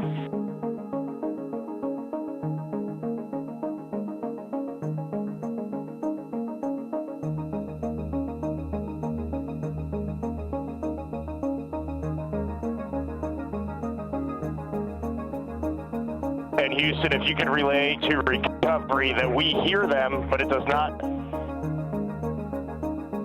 appear as though they are hearing us.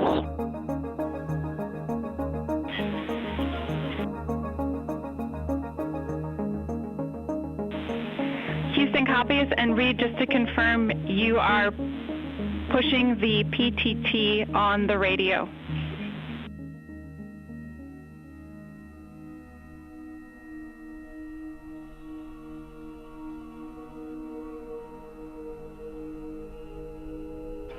So as we continue to sort out the communications between Integrity and the recovery teams, we are standing by for the initiation of the power down procedures that, as you see, the recovery teams are moving towards the side of the capsule. The next major event will be the erection of that large inflatable raft called the front porch. That will be the port of call for the crew as they're being extracted one by one from the vehicle.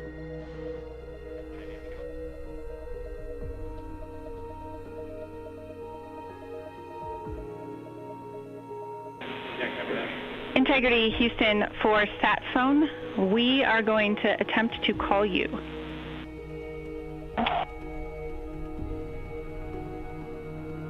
Good idea, standing by. And Jackie, yes, we are pushing the push to talk, the two buttons on the left side of the radio below the up-down arrows. We are utilizing them. I'm rebooting the radio to see if we get good comms. Okay, we copy all, and just to confirm, you are seeing that you're touchdown plus 3030 for power, correct? That's affirmative.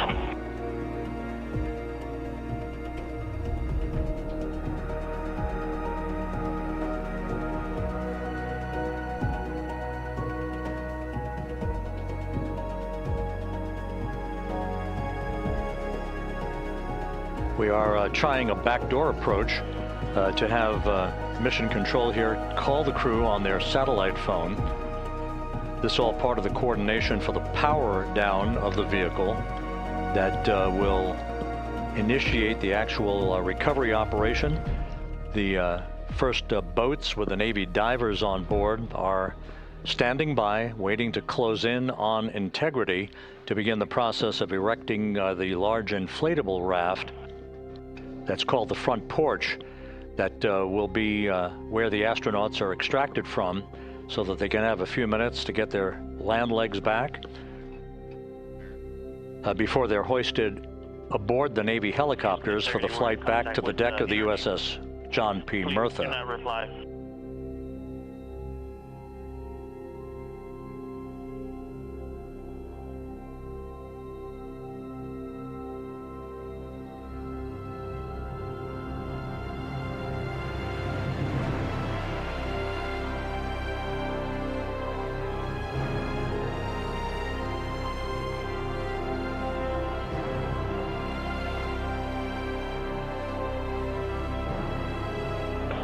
And Houston, please don't reply. NRD, very weak, but readable. Master diver, we can hear, but they cannot hear us.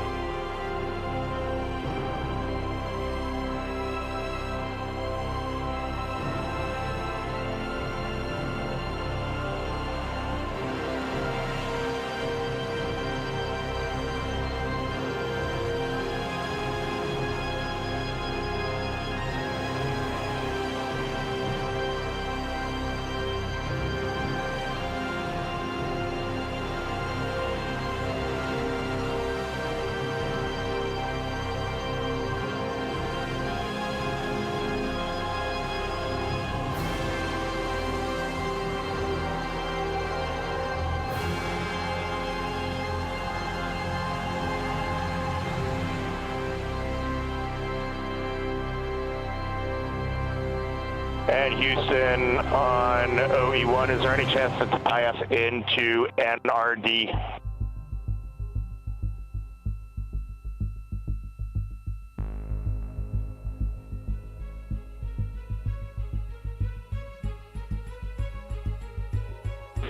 Checking.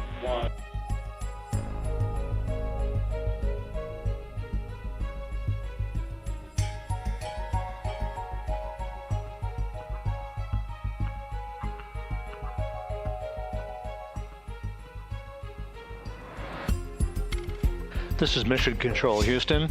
while we stand by for the establishment of communications between Integrity and the recovery team that is basically standing by very close to the spacecraft, we're going to go to the deck of the USS John P. Murtha, where Megan Cruz is standing by with Administrator Jared Isaacman.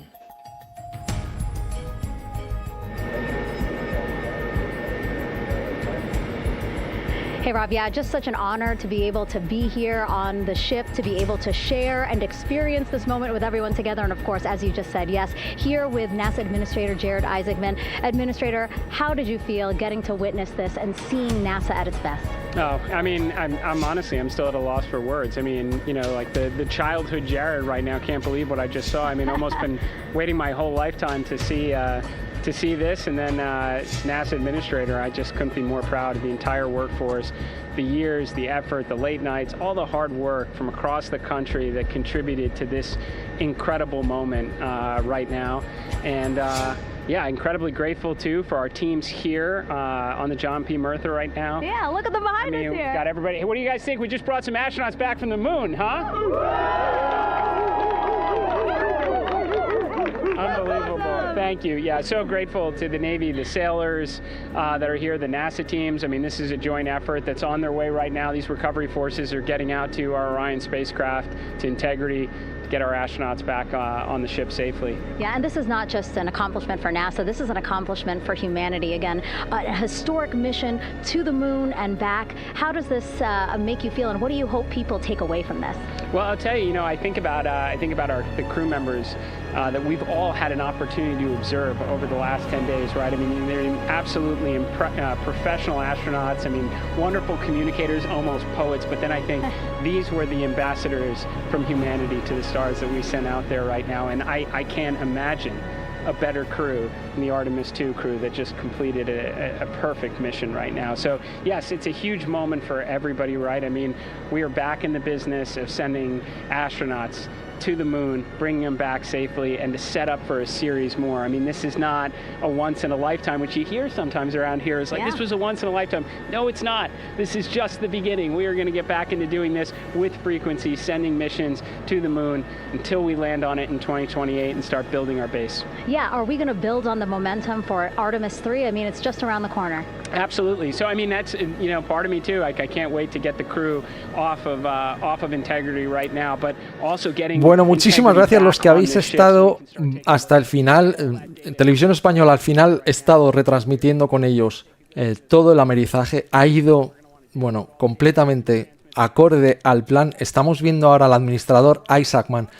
Y esa cara ayer que tenía de tensión, pues ahora le vemos, no sé si lo podemos pinchar, Fernando, estoy escuchándole hablar con esa sonrisa de oreja a oreja, me imagino el alivio tan bestial después de toda la tensión, después de todas las críticas de cierta parte de los ingenieros que estuvieron poniendo en duda el tema del escudo, que NASA sabían que tenían problemas. Pues lo han solucionado de una manera magistral, ha ido todo a pedir de boca, muy pequeñas cosas, ahora tienen algún problema de comunicación entre la Orion y el equipo de buceo. La Orion puede escuchar a los buceadores, pero los buceadores no los pueden escuchar a ellos. Me imagino que se solucionará. Hay un retraso de 15 minutos para apagar la Orion y lo que podemos esperar es que de aquí a 2 horas pues ya estén en el buque y que hayan hecho esos chequeos médicos. Ahora se tienen, lo contaba en la tele hace poco, tienen que acostumbrarse, han estado en gravedad cero, ¿no? Y tienen que acostumbrarse, bueno, pues esas diferencias, lo que se llama la desadaptación ortostática, van a sufrir posiblemente mareos, van a subir inestabilidad, van a dificultad para poder andar las primeras horas, eso todo es normal, el cuerpo se va a ir acostumbrando y necesita tiempo. Contaba Pedro Duque también en televisión que les dan unas bebidas con sal, bueno, pues todo eso, junto con las prendas compresivas que tienen, pues mirad, aquí están, podemos ver a toda la tripulación pues aplaudiendo y esa sonrisa de Jared que bueno, le voy a mandar ahora un mensaje, no sabéis lo contento que estoy por todo el equipo de NASA. Y vamos a ir llegando a este final de una misión que ha sido absolutamente apasionante y creo que este es el momento de parar un poco, de pensar en lo que acabamos de ver, En esos 13 minutos entre la atmósfera y el agua, 6 de ellos en silencio absoluto, rodeados de plasma a 2800 grados, y ahora 4 personas que están a salvo en el Pacífico bajo un cielo precioso, esperando a que un helicóptero o una de esos botes les lleve a un barco de guerra reconvertido en lo que es hoy una sala de bienvenida. Pero este viaje no ha durado 13 minutos, ha durado años, ha durado las décadas que tardamos en decidir volver a la Luna, ha durado los años de diseño, de fabricación, los años de hacer pruebas, los años de corregir fallos, de retrasos, de rollbacks donde acudíamos y luego había que volver a traer el cohete de vuelta al garaje. Ha durado los meses que cada uno de esos 2.700 proveedores en 47 estados, ha durado lo que constructores en Europa, entre ellos gente en España, cada pieza, cada tornillo, cada línea de código. Ha durado las noches que todos esos técnicos han pasado noches soldando los tanques de la etapa central. Las madrugadas donde yo pude ver con mis propios ojos cómo esta maravilla que los humanos somos capaces de hacer cuando nos unimos, pues sucedía, ¿no? Las horas que Christina Koch dedicó a entrenar en Islandia para reconocer formaciones geológicas lunares, los años que Victor Glover esperó para convertirse en la primera persona negra más allá de la órbita terrestre, los sueños pues de un niño de 8 años en California que diseñó un peluche llamado Reid y que lo ha podido ver volando en gravedad cero, y la memoria de una mujer llamada Carol, cuyo nombre ahora está en un cráter en la Luna porque 3 compañeros de su marido pensaron que ella merecería estar allí.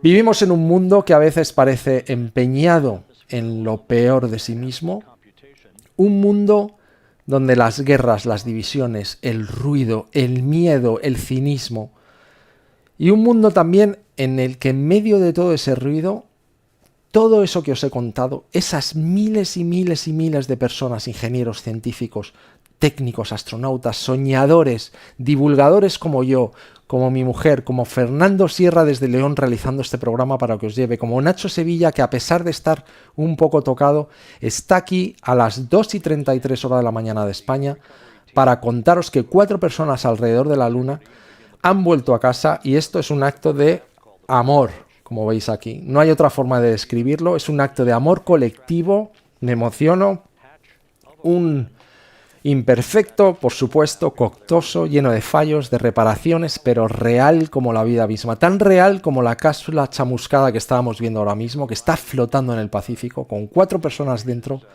que acaba de volver de la Luna. Y en un mundo que a veces se olvida de qué es capaz, lo que hemos vivido con esta misión, con Artemis II, nos tiene que hacer recordar todo esto, que cuando elegimos trabajar juntos, cuando elegimos lo difícil en lugar de lo fácil, cuando elegimos la curiosidad en lugar del miedo y la pelea, cuando hacemos cosas que parecen imposibles, cosas que nos devuelven a lo mejor de lo que somos. Victor Glover lo dijo mirando la Tierra desde la ventanilla del Orión: desde aquí arriba parecéis una sola cosa, somos un solo pueblo. Bienvenidos a casa, Integrity, bienvenidos a casa. Gracias por acompañarme en esta noche. Nos vemos. Esto es Órbita Infinita, esto es ciencia, esto es actos de curiosidad, esto es amor. Gracias por estar ahí.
Y antes de acabar, ya seguro que sí, quiero dar las gracias también a gente como Luis, a gente como Cata, a gente como Gloria, pues que ha hecho pequeñas donaciones que para nosotros significan mucho a este canal, porque son muestras de agradecimiento y todo eso se destina a que Órbita Infinita regrese con vosotros muy pronto. Gracias, chicos y chicas.